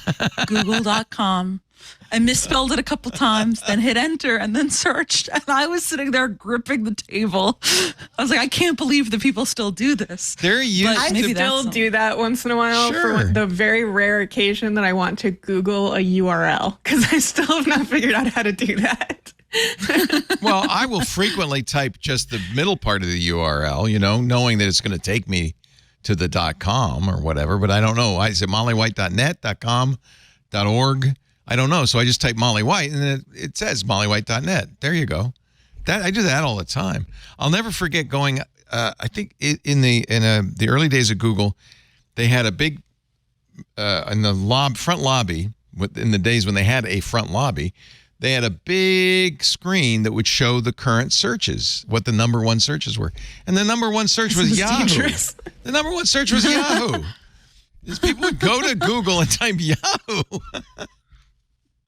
That's pretty funny. Right? That's faster than typing yahoo.com, I guess. Now, I'm sure it's not the number one search anymore, but no, I think this is, Benito, to answer your question, this is in fact going to, I rarely go to google.com to search. I type the search in my address bar, and I'm sure everybody else does that now, right? But I'm sure that's what they're counting is from the address bar or... Leo, Google is putting you to shame. The number 2 search in the U.S. right now is Samsung. See, I was wrong. Everybody wants to know. Everybody cares about the Samsung event, apparently. I wonder how this study tracks people who click through from wherever they land, because I was just thinking, like, I pretty frequently will Google something and then I'll click on Google News and then I'll click on a news article and actually go to the news source. Well, so I wonder how that's tracked. So I think that would go into the bucket of to a Google property. The first click goes to the Google property, and they're not counting that subsequent click. So yeah, that undercounts people who going through Google News. Yeah, because I often use Google News to filter out a lot of junk. Right. I do that too. Yeah. I think whatever the company is that's tracking this information should add me to the click panel rating, because I think I could single-handedly skew these results in the opposite direction. So tell us what you do. Legitimately, I will Google search something like a specific string and quotes, maybe with a site or file type modifier, and then I will go how do they make human skin for robots? Yeah, I will open every single search result in a different tab. So maybe there will be 20 to 50. You're the tab monster. Web pages open from it. So I think that I could single-handedly shift these results dramatically. So when I wasn't here 2 weeks ago, did you ever explain how you got to the result that you got to, like the steps you took when you were searching for how they make this human skin for Molly, robots? A couple of weeks ago, Leo wasn't here, and someone had show brought went up off an article the rails, is what where some scientists had used human skin cells to make a human skin face that by the way, was just in a petri dish and had really creepy eyes. Yeah. It was really rough. So my immediate question was, whose skin is that? Whose cells are those? That's not what I was expecting it to look like. No, it looks rough. Because it says Japanese researchers used living skin cells to make a flesh. Yes, it is literally a kill me. So we ended up going to the original research PDF. So this is what I want to know is what was this is really informative because you are an investigative journalist using Google in the ways you just described. So did you on the show describe Okay, how you I did this? not use Google that much for this. We ended up going to the original PDF. published paper on Okay. this. It was a PDF. I think I control F'd. Well, first I scanned through it, thinking if there was anything about research methods or things like here's that. the paper. All right. Perforation I think type I anchors control inspired by F'd skin ligament cells. for robotic face covered with living skin.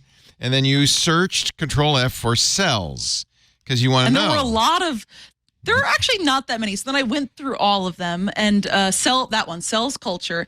NHDFs were purchased from PromoCell GmbH, the first line there. Okay. So now you've got a name. PromoCell. So I grabbed that GmbH. I grabbed NHDFs purchased from PromoCell GmbH okay. and then just searched that in Google. So that's valuable. So you didn't go to PromoCell Gumba. You copied the whole sentence. And then No, I did put it in NHDF quotes. specifically. Oh, not NHEKS. NHDF, whatever it was, and I didn't put it in quotes. And I just wanted to see what would come And you didn't up. put it in quotes. So let me take the quotes off. So you did this. And now you've got normal human epidermal keratinocytes, promocells, yes, from promocell.com.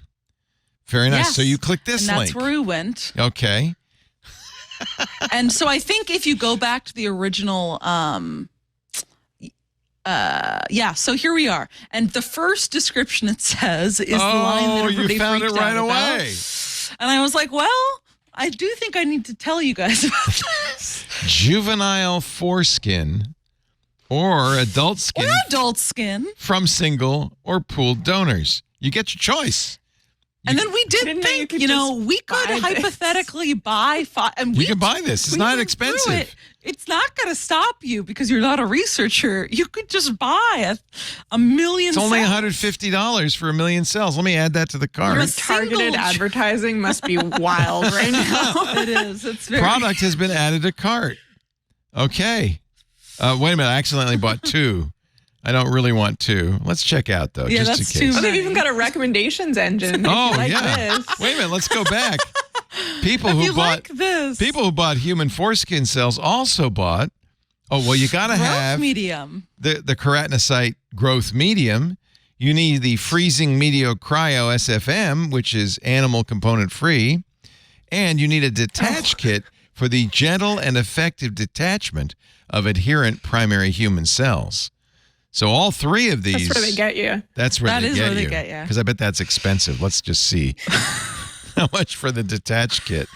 Oh, no, that's not so bad. 57 euros. Somehow we went from dollars to euros. I'm now in Germany for some reason. Oh, you know what? You can't get the detached kit. Oh, yes, you can. Never mind. Yes, you can in the U.S. Only in Germany can you get the detached kit. Okay. Hey, look, $50. That's a steal. So we could make our own human skin? We could make our own little fleshy Anyway. face. Now, and that was not a zero-click search by any means. You actually Nope. got Google It was a got a number many-click of clicks. search. Yeah. Many click search. Yeah. That was my process. So that's not what they're talking about here.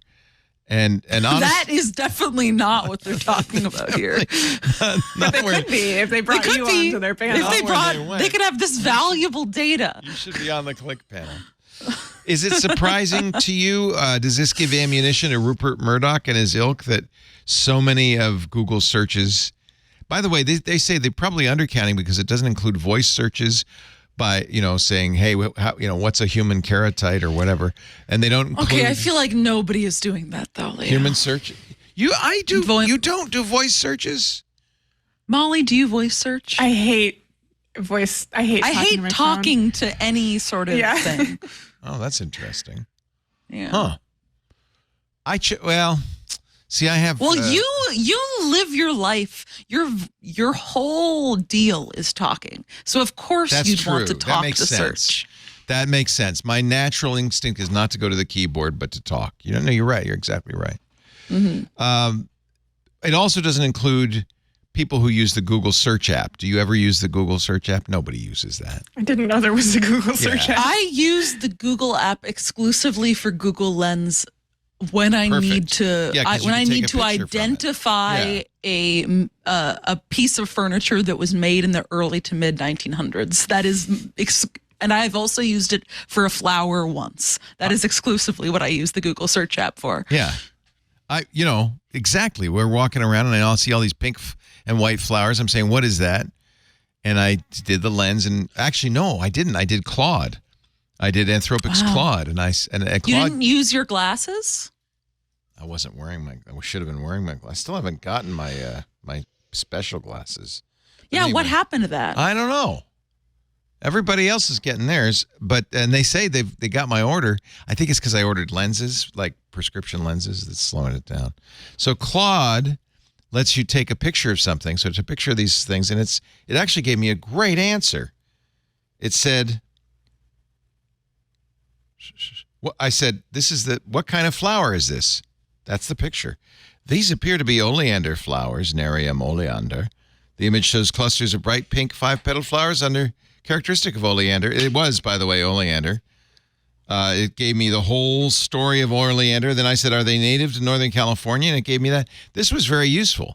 But again, this is another zero click, right? Because wherever Anthropic got this information, the open web, scanning the open web, it's sucked all the information out of it and didn't even give me an option to go to a web page. That's just the result. So I think this is a legitimate cause for concern for content creators, that the zero click results you're going to see more and more of them. Already, it's almost a third of all searches, or actually it's 50. Yeah, I opened up the Google app to see what I've searched before, being like, there's got to be things other than furniture. I've searched in Google Lens. And? No, it's all furniture. And it's all mid-century modern. Is that your thing? I mean, kind of. Like, not mid-century modern, because I don't really like modern furniture that's made to look like mid-century furniture, but I really do like vintage pieces from that's what they called the 50s to in the 70s 50s. or That's 80s. what we called it, is mid-century modern. Yeah. I grew up with I feel like that term has now been co-opted, mid-century modern, to mean furniture that's supposed to look like it's mid-century. Oh, but it it's isn't. manufactured by like Wayfair. Oh. See, we thought back then that was modern. Listen, I think it still looks modern. I've got a whole book that is an interior design book from the 70s that is all kind of like space age type furniture. This is the look. Peak. This is the look. So, when I was watching Mad Men, which all takes place in that's 50s, 60s, 70s era, and I could literally feel the texture of like that couch. I know what that feels like because I grew up on it.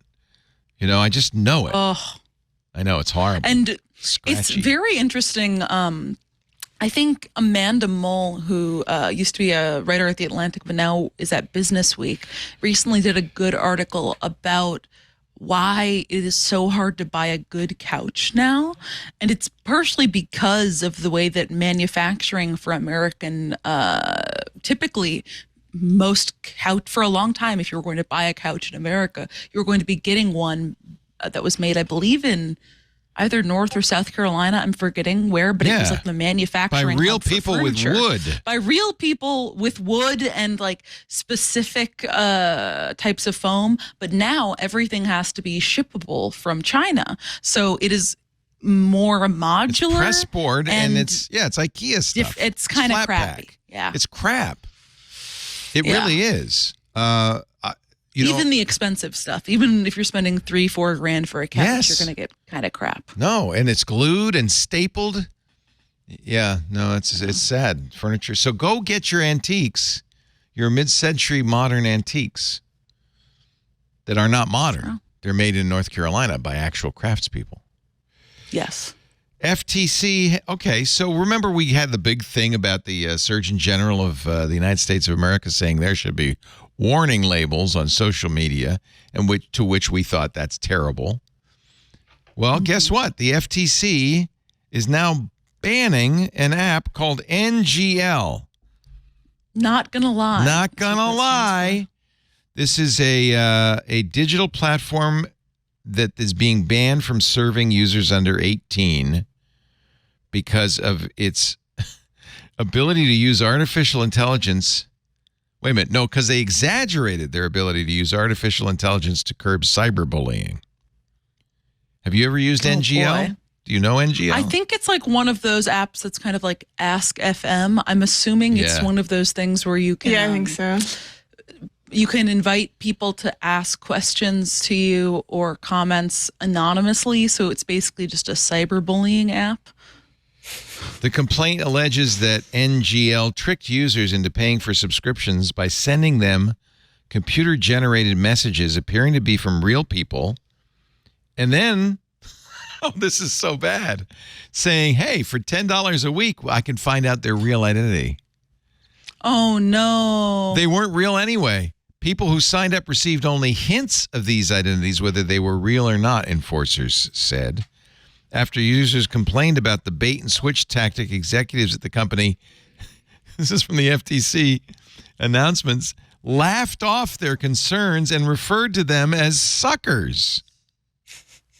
Okay, that's a great grift, though, is start an app where children basically open themselves up to either get bullied online by anonymous people or have confessions of love by anonymous people, and then be like, well, if you pay us $10 a month, we'll tell you who's bullying you or who likes you. And then they're like, ha, no, actually. Suckers!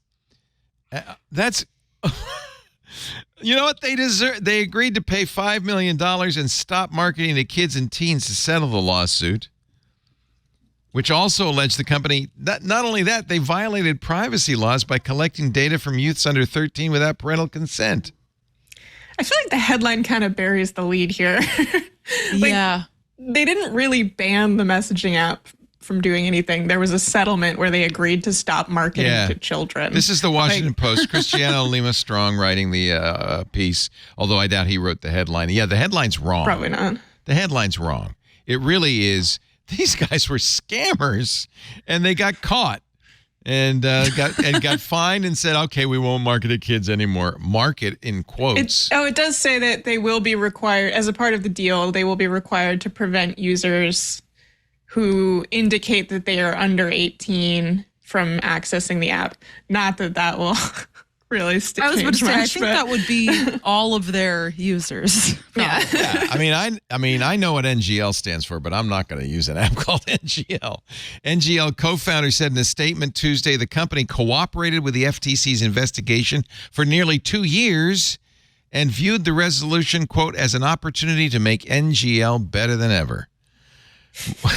While we believe many of the allegations around the youth of our user base are factually incorrect, we anticipate the agreed-upon age gating and other procedures will now provide direction for others in our space and hopefully improve policies generally. Suckers. User base topped 200 million at their peak. At one point, the most downloaded product on the App Store. Back in 2022. You know why this was 2022? That's why it was popular. You were stuck at home. You couldn't really gossip about people in person. Yep. You can also market itself as a place where people can play games such as Never Have I Ever. Yeah, people were lonely. They were stuck at home, teenagers, and they wanted to do the things that they would do in person, so they did them on this app. But then the app, it sounds like, kind of suckered them. Jeez. In this case, it says that some of the fake messages that were supposedly coming from people's actual friends included, I know what you did. It's terrible. Oh, my God. That's a great phrase to just send people in messages randomly. Yeah. I know what you That's did. what people are going to do with all those phone numbers they got from Authy. There you go. Start sending. You know, it does explain. There's been a real uptick in messages from people I don't know and numbers I don't know, like how you doing, what's up, things like that. More. That's lately. really common for the romance scammers it's the to do that. pig butchering. Yeah. Yeah, exactly. There was a period of time where I was getting text messages that they would, I probably shouldn't have been responding to them, but basically someone would say like, hi, I'm looking for Catherine or something like that. And I would say, you have the wrong number. And they would argue with me, which was like one of the weirder things I've ever and I don't think it was a pig butchering thing because there was never any attempt to They're not supposed to argue. They're supposed to get to know you. And it was like, no, you are Catherine. And I know you are. I know you are. Yeah. And it's like, what, are you going to convince me that I'm this random person? Yeah, it was very strange. I think my personal conspiracy theory is that I think a lot of these are just trying to test whether or not your number is active and maintained by a person. So that's why I mean, knock on wood, I don't really get many spam calls at all or spam texts. And I think it's because if I get a spam text, I delete it without even looking at it, so it won't send the iMessage like red thing, which I have on. Same with calls. I don't pick them up. I don't even. I think that's block them. Probably true. Is that it's a bad idea to respond to these things because they know your phone number is active. But I still don't see why they would argue with me. Like, they know my phone number is active at that point. Why not just add it to their list and move on? Like, I'm just very baffled by that behavior. It is very odd. So in this case, I think, while I disagreed with the Attorney General's warning labels, this was an example of a rogue social media app that definitely deserved to be curbed, right? Yeah. Yes. See, we're open-minded. Here's a story from The Information by Jin Yang. Maybe you know something about this, Paris Martineau. Teemu breaks with direct from China strategy in threat to Amazon. What's going on with Teemu? I mean, Teemu by itself is a threat to Amazon. Yeah, so Jing found that products shipped from Teemu, basically 20% of Teemu's U.S. Gross market value is coming from products that are shipped from U.S. warehouses, which is very Amazon of them, because Teemu's whole thing has been that they're going to ship you products direct from China. And like Alibaba, be very right? cheap. Yeah, that was the whole thing. I mean, it would take months, but your price was $1. And she also found that I guess more than half of new Teemu sellers since March can ship from the U.S. And part of this is because Teemu is under threat of an import ban on direct from China shipments. But it's really interesting that this is happening now because it's coming just in the heels of Amazon internally. My colleague Theo Waite had reported, I think last week or the week before, that Amazon is now working on its own version of Teemu, where it's going to be like a super discounted part of Amazon, where you can get cheap crap sent to you direct from China that won't have the same Prime 2-day shipping, but you will be able to get like a weird appliance for $3. So this is interesting. I went to the Teemu site and look at this. It says local warehouse, fast delivery. So they're not hiding this fact. Because that was always the problem with Alibaba, is like, you don't know when you're going to get it. You'd order it and forget you ordered it, and then it would come 3 months So later. are these like items that they're shipping from China, storing in U.S. warehouses, and then basically just shipping them from the warehouse at that point? Or are they originating from outside of China? Here, I'll read from this. Instead of only shipping items from Chinese factories directly to customers' homes, avoiding paying U.S. duties along the way, Teemu is signing up Chinese sellers that already have inventory in U.S. warehouses and can ship to homes from there, as well as U.S. merchants. Some of the sellers that Teemu has signed up recently are also big on Amazon's marketplace. So they're mostly going after sellers that already have stuff in the U.S. that Teemu can kind of sidestep the import-export issues altogether. Interesting. And that's another thing that's different. I think Alibaba didn't have third-party sellers. Maybe they didn't. I just didn't notice. That's more than half of all of Amazon's business is third-party sellers.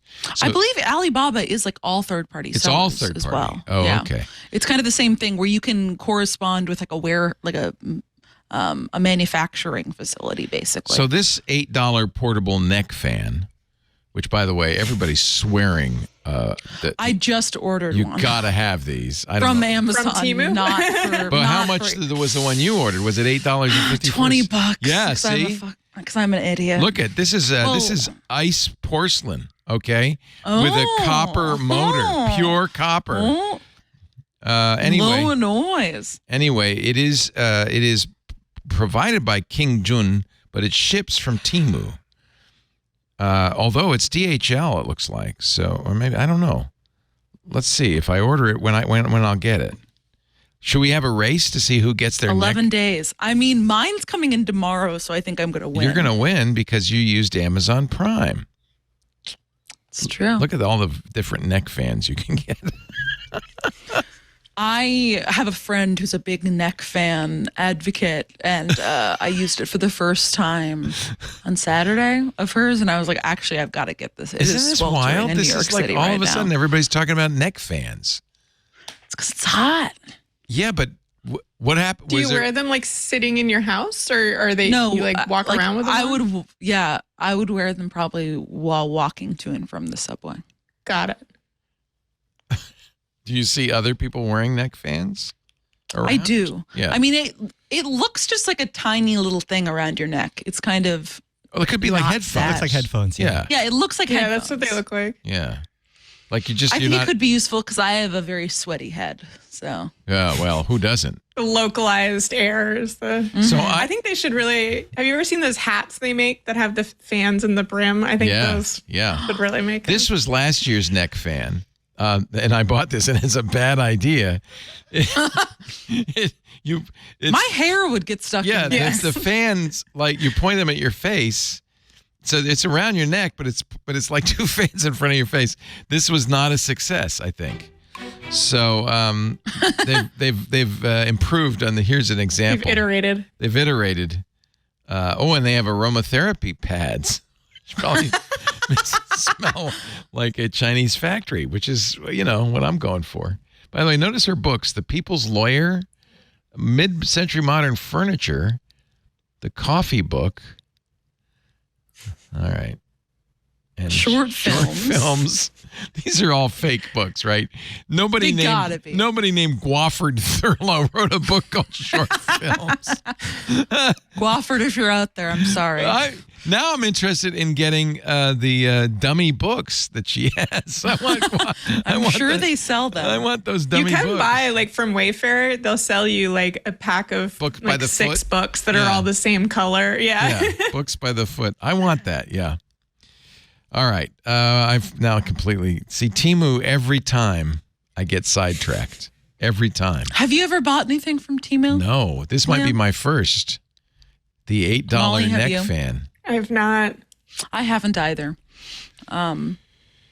I think we did a news story in the show at some point saying like that Teemu is particularly popular among women in their 30s. And so I asked I'm the right demographic. I was going to say, I asked my skee ball group chat, have any of you guys used Teemu? Because it's all women in their 30s. And all of them said no, except for one friend who's like, yeah, I buy the most random crap from Teemu. It's a delight. I buy like a t-shirt that says horse pig or something. I'm like, all right. Yeah, it seems good for like the novelty type of things, but I'm not sure if I would I don't know if I would buy something there that I wanted to use for an extended period of time, I guess. Yeah. It makes me feel morally kind of squicky. Yeah. I think the same is true with Amazon to some extent, but yeah, it doesn't feel like great as far as labor rights go. A new Illinois law will force influencer parents to compensate their children for appearing in social media content. I think this is good. Yeah. Yeah.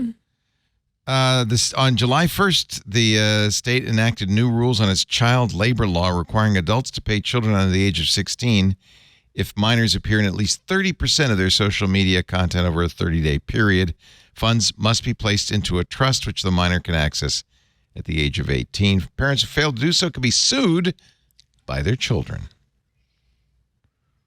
I think this was a big issue in the 30s in Hollywood, right? With parents, Yeah, this had always been a child actor issue. Yeah. Yeah, I was hearing it discussed in that. I was listening to, I think, Tech Dirt maybe, and they were talking about it, and they gave a really interesting history of like child actors. I hadn't thought of it from that point of view, but I think that makes a really good point. It's like they're basically child actors. Yeah. And I think it's a little bit out of control on social now, with parents who are putting their kids, and of course you hear some horror stories about like the mom who had her child duct taped to the wall and things like that. So good. Now, I don't know if I guess it's Illinois only. I wonder if they say that Maryland, California, and Wisconsin are said to be considering similar legislation. There are laws to protect child actors, aren't they? But I think influencer has complicated it in some way. Yeah, I think social media it's not, doesn't count the same. It's not like they're part of the union or anything. Directly for a employer. Your parent is running a social media account that is getting reached out to by sponsors who are paying them directly. So I think it's a bit more ad hoc. So Jackie Coogan was a famous child actor in the 20s. He started with Charlie Chaplin and The Kid. He made millions of dollars in his teens. When he turned 21, he found his mother and stepfather had spent most of the money he'd earned already.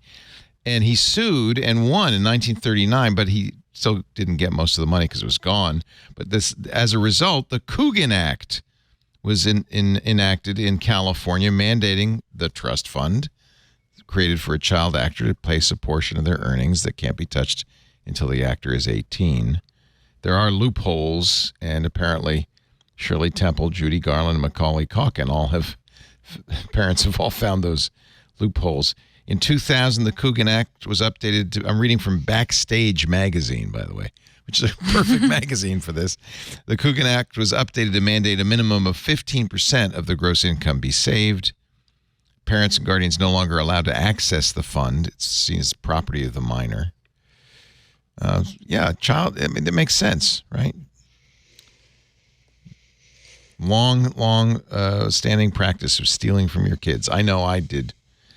Actually, if only my kids had been famous and rich, then I would have. The idea for the legislation came from Shreya Nalamuthu, a 15-year-old high school student in Kohlers District. Good for her.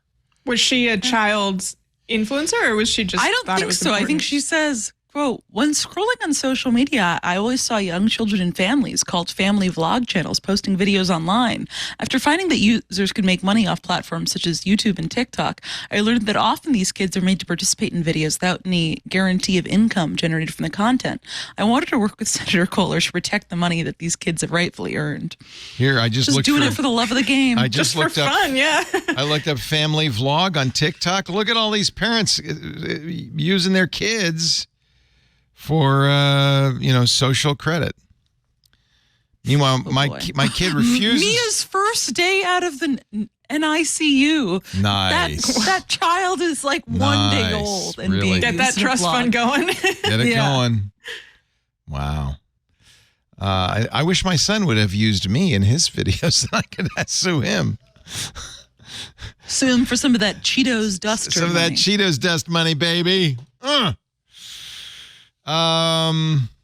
right, let's take a little break, and then we're going to wrap things up, if you wish, with some picks of the week. It's so great to have Molly White here, mollywhite.net.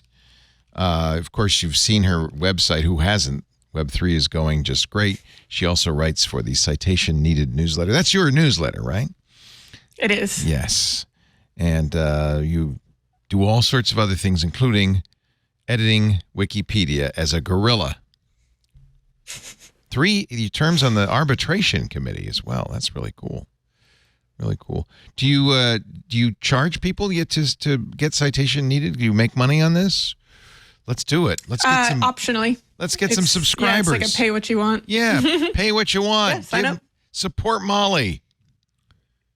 Absolutely. There she is, right there, writing with her laptop literally in her lap. Sometimes I write about stuff that's not crypto too. So if you're not into crypto, actually, all sorts of fun stuff. I love it. Yeah. All right. Our show is brought to you, of course, by the sponsors I've been mentioning, but more importantly, by you, our listeners. It's probably the most important part these days of what we do. Just like Molly, we invite you to subscribe. $7 a month, and you get ad-free versions of all the shows. You get extra content. You get access to the Discord where the whole community lives. It really is a great community. We're very proud of the group of people we have here, and we want you to join it. Plus, it really helps us, make ends meet. If you want to know more, twit.tv/clubtwit. Got some events coming up. I think there's one more day to vote for the Stacy's Book Club, the book you want, coming up on Wednesday, July 17th. The return of Micah's Crafting Corner, a cozy chill. And you got to be there, by the way. We were debating back and forth. And Micah said, I don't want people to watch it after the fact. The whole idea is that you join me doing your crafts. It'd be kind of boring if we just sit there knitting and, you listen to it later. So, yeah, join Micah. We're going to do an Inside Twit on July 26th, talking about the situation, what's going on in Twit and why we're closing the studio. We've got an event for Google, the Pixel event, coming up August 13th. All of these things will be in the Club Twit Discord. So please join us, twit.tv/club. I also do Twit. random unscheduled music. Do you? Streams, so. Thank you. I didn't know that, Benito. So I haven't done one yet, but I will. I am so pleased that you're going to do that. Benito is a very accomplished musician, and occasionally you'll see a picture of him from home. Actually, I don't know if you've ever broadcast that. I've seen it with all your synthesizers and your keyboards. Very cool. So what will you do? Will you create a new song? Is that what you want to do? No, I was going to do like a kind of a variety show where first 20, 30 minutes will be I'm just going to DJ, play music Nice. that nobody's ever heard probably. And then I'll do some, maybe do some synth, some, generative synth stuff. And then maybe do I close it out with just to jam with Lo-Fi Girl or something like that. Fantastic. That sounds great. I look forward to that. So join the club. Keep an eye on the Discord and watch for Benito. I think I'm going to do the same. Once we get this studio set up in my attic, my new attic studio, I think I'm going to do some gaming and stuff. Maybe I'll play that game that Molly was playing. Play Baldur's Gate 3 with me, Leo. Will you play with me? Will you show me how I've to play? said so many times that I'll play with you. Because I need your help. Good. So that's... I don't know how you're having trouble, but all right, we'll get there. Maybe we should play. Oh no, I was gonna say maybe we should play the hardcore mode. Yes. Where if you die, the whole game starts over. Yes, I want to do that. You don't get to save. Hardcore, because I'll be running and hiding while you. I mean, we will need to. It's very difficult. I've never played it like that. Good. That'll be fun. We will do that. So there's another reason to join the club. Paris and I are going to do a Baldur's Gate 3. You have to be the Grinch, though. That was your one character that time. I will absolutely be the Grinch. You got it. And by the way, thanks to a chocolate milk mini sip in our Discord, we do have some horse pig T-shirts for your friends. Oh no! Oh no! Those are terrible. They're really awful, but they are all on Teemu. And they're cheap. These are Canadian prices, so, I want to get a plus-size men's funny pig T-shirt. That's great. That is I'm great. going to send this to my group chat. Paris, pick of the week. You got anything before you send it to the group chat? Yeah. I've got something. It is a one-page role-playing game called There But For the Geese of God about the bishop, the Saint Martin of Tours, who legend has He was a real saint, by the way. That's was a real saint. Yes. And this is his actual his actual backstory is, and this is from the website maintained by Tours. At a time when bishops were still chosen by the people, Martin was sought out to serve as bishop after the previous bishop died. Everyone knew Martin was too humble to accept the position, so they resorted to trickery, asking him to come to the church to care for a sick woman. A well-known story surrounds the incident. When Martin realized their real purpose, he hid from the people of Tours in a shed full of geese. The squawking geese quickly revealed his hiding place, and he reluctantly agreed. So this RPG is where you serve as an archangel, but also a 4th century goose, and you must lead Martin of Tours to sainthood via a series of convoluted schemes. Wait a minute, it's a one-page RPG? How does that work? Click the link below that one in the show notes, and it's kind of got all the rules there. So it says, you are a fragment from the Lord God's divine will made earthly in the form of a 4th century goose. For the GM, the instructions, you are Martin of Tours. Far from the heroic figure shown in Supulus Severus as the life of St. Martin, you are a feckless dullard, chanced upon by destiny. You need 2 people to play this then. So you need a game master. Yeah. And you need you to be Can there be goose. more than one feckless geese? I think so. I think you can be a various, because there are things for the geese to do, essentially. There are also other geese, and they have specific things. Raphael, the Prince of Healing, Mender of Ways, benevolence unfathomable. His specialty is honking, which you get a plus 2d6 to. His duty is restoration, also a plus 2d6. And you've got his domains. So they've got a honk d6 system scheme. In order to outline your scheme or gambit or ruse, the more complex the scheme, the greater the payoff, but higher the scheme rating. It goes through kind of how to play. It's just basic rules for your standard Geese Saint encounter. Is this kind of like a Dungeons and Dragons kind of a thing? Yeah, it's kind of like a role-playing game. It's an RPG. Situation. And you would have a dice or a single die, right? And it seems to be D6 based. D6, which that's good because everybody has one of those. That's a normal dice. That's a normal. That's normal just the dice you'd have around the house. Oh, this. So I don't know if you want to role play as a goose. Maybe after we play Martin Baldur's Gate 3, we could there before the geese of God. Before the geese of God. And you know what? It's semi-serious. It says it's a serious game about the early Catholic Church, which is pretty wild.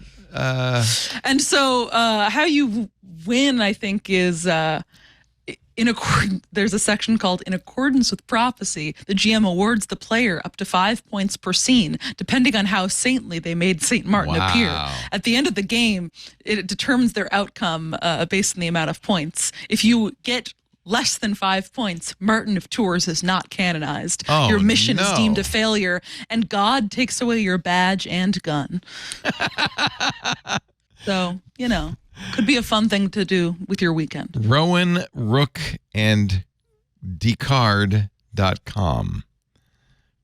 Okay. ROWANROOKANDDECARD.com. There. You know what? I'm thinking, if you did search for the phrase there, but for the geese of God. There, but for the geese of God. Probably I think find it'll come up. You come up, right. Exactly. Molly, here's your chance to give us a pick of the week.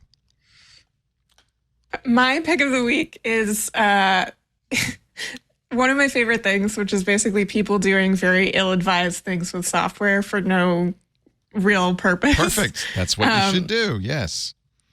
Someone has created a font, which is called lamma.ttf, which is a font that is itself a large language model. So the font is actually what is, performing as the LLM. And as you type, it will generate words for you, which is basically completely useless for any real purpose and is also something that no one should ever really do. I tried to watch the video of this guy using it, and I couldn't. It seemed a little baffling to me. It is very baffling. Yeah. But the fact basically, that he could do it is amazing. That's exactly right. It's taking advantage of the fact that there is now support for basically much more powerful computing than you would expect in fonts. And so people have done things like make a font that is also a large language model, or make a font that allows you to actually play Pokemon like within the font itself. Oh, that's brilliant. So, yeah, There's a Tetris font. Look at that. This is another one that I originally really enjoyed, where the font itself is actually this animated Tetris. Oh, it's game, spelling basically. the word Tetris.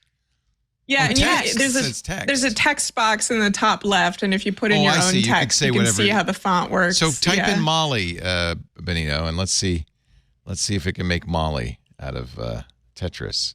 So this isn't interactive. It's just gonna do. This one is not, but there is a font at the bottom of the llama.ttf website where it shows you that you can actually play basically Pokemon within awesome. a web font. Yeah.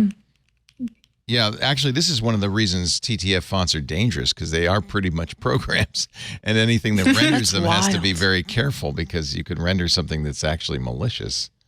That's been a problem for some time. I have a pick of the week. Since Jeff's not here with his number of the week, I thought, well, I guess I better come up with a pick of the week. This is the stupidest, lamest pick of the week ever.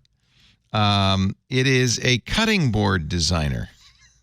So how many times in your life have you been sitting there saying, I've got some wood, and I'm saying that all the time. I've got wood in the shot with me right now. It's you've got behind some me. wood. Okay, well, this is perfect. I could be, yeah. This is just for you.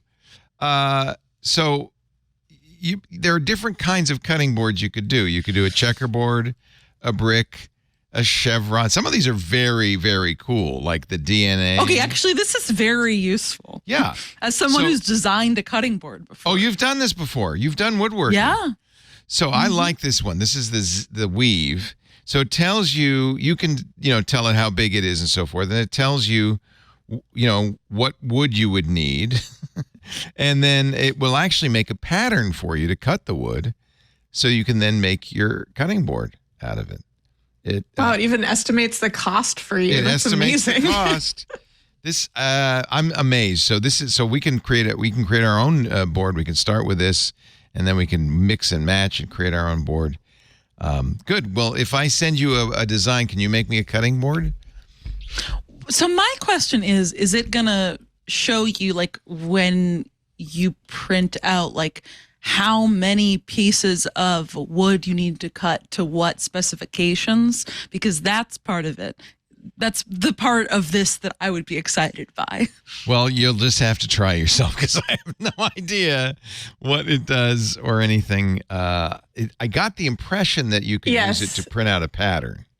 Yes? Okay, then if you go to, there's a link that says build steps in the top right, and it'll say you'll need the following strips. Yeah, there we go. Yeah. Because that's the annoying part of woodworking. I figured out you got to sit down and do a lot of planning and basic math, and that's incredibly annoying when you just want to cut stuff. And how much wood you need to buy to get that much. Yeah, for sure. So some of the designs, you can actually pick designs that don't have build steps for, but here's the DNA one. We could go through this. So you cut the subboard of 2-inch strips, and this and this and this, and you got all those little things all cut up, and then you arrange those strips, and then you glue it up, and there you go, you got it. That looks like fun. So do you do this kind of thing, Molly, too? It sounds like you know a little bit about this too.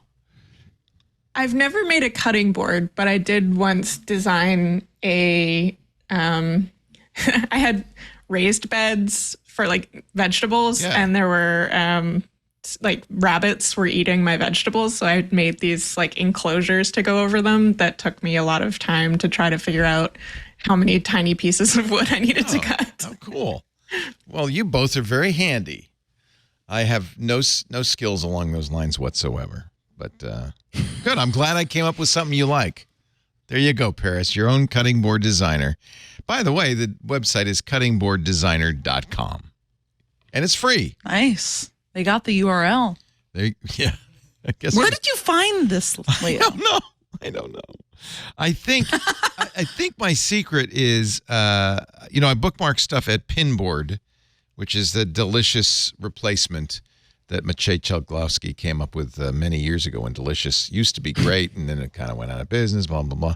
So Pinboard has a section that I really like of popular links that other people, and I have a feeling this came from that. I can't say for sure, but a lot of the weirdest links that I come up with for the shows are from here. Reverse engineering Ticketmaster's rotating barcodes. Oh, yeah. People have done that. Yeah, it's causing like problems. That. Yeah. This crystal fragment turns everything you see into 8-bit pixel art. So it's all sorts of weird kind of stuff in here, which I check from time to time to make sure I'm not missing any of the good stuff on the internet. See, this is not a zero-click site, pinboard.in/popular. Molly, it is so great we could talk to you again. We really appreciate everything you do, both on Wikipedia and at your website, mollywhite.net, and on your newsletter, Citation Needed. And it's always good to have you on. So thank you for spending your afternoon with us. Appreciate it. Thanks so much for having me. Yeah. It's been fun. Thank you, Paris Martineau. You'll find her at The Information. And if you've got a hot lead, she's always looking for inside information. Her signal is Martineau.01. Use Signal. That's secure. true. Oh, and don't use your work phone. Don't use your work phone. Don't it use should your go work without phone. saying, but don't do it. I would say that, except so many do. So many do. So many do. Is that the Winklevoss twins on the cover of your newsletter? I think those are the Winklevi. Yes. One of the Winklevoss twins likes to wear a Rage Against the Machine shirt, which I think is the That's thing in the ironic, world. isn't it? Isn't it? Wow. Yep. Wow. All right. Thank you, everybody, for joining us. We do This Week in Google on Wednesdays, about 2 p.m. Pacific, 5 p.m. Eastern, 2100 UTC. You can watch us live now everywhere. The YouTube stream goes live when the show begins. That's youtube.com/twit/live, but we're also on twitch.tv. That's also Twit, I believe. We're on LinkedIn. We're on Facebook. We're on x.com. And usually at this time of day, X isn't so busy. So we are often, if you go to x.com, the number one live streamer among the live streams. Oh, X is down. That's nice. Never mind. But follow us, watch us, and if you I want was going to say, X shows up as live for me. Oh, all I'm getting is something went wrong. Try reloading.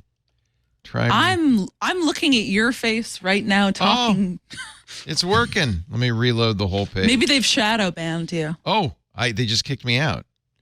I'll have to relog in. Let's see. I hope I can. Right now it's showing you refreshing X on X. Oh, that's funny. Creepy. All right. If you don't want to watch while we're doing it live on a Wednesday afternoon, you can watch anytime because it's a podcast. Download your copy from our website, twit.tv/TWIG. You can also go to YouTube. There's a dedicated YouTube channel for This Week in Google that'll have the edited versions of the show as soon as those go up. There's also, of course, your favorite podcast player. Probably the best way to do this. Subscribe and you'll get it automatically the minute it's available. Club Twit members get special feeds with no ads. So you might want to consider joining Club Twit, just $7 a month. twit.tv/Club Twit. Thank you, everybody, for being here. We will see you next week. Jeff Jarvis will be back. I'm Leo Laporte for This Week in Google. Good night.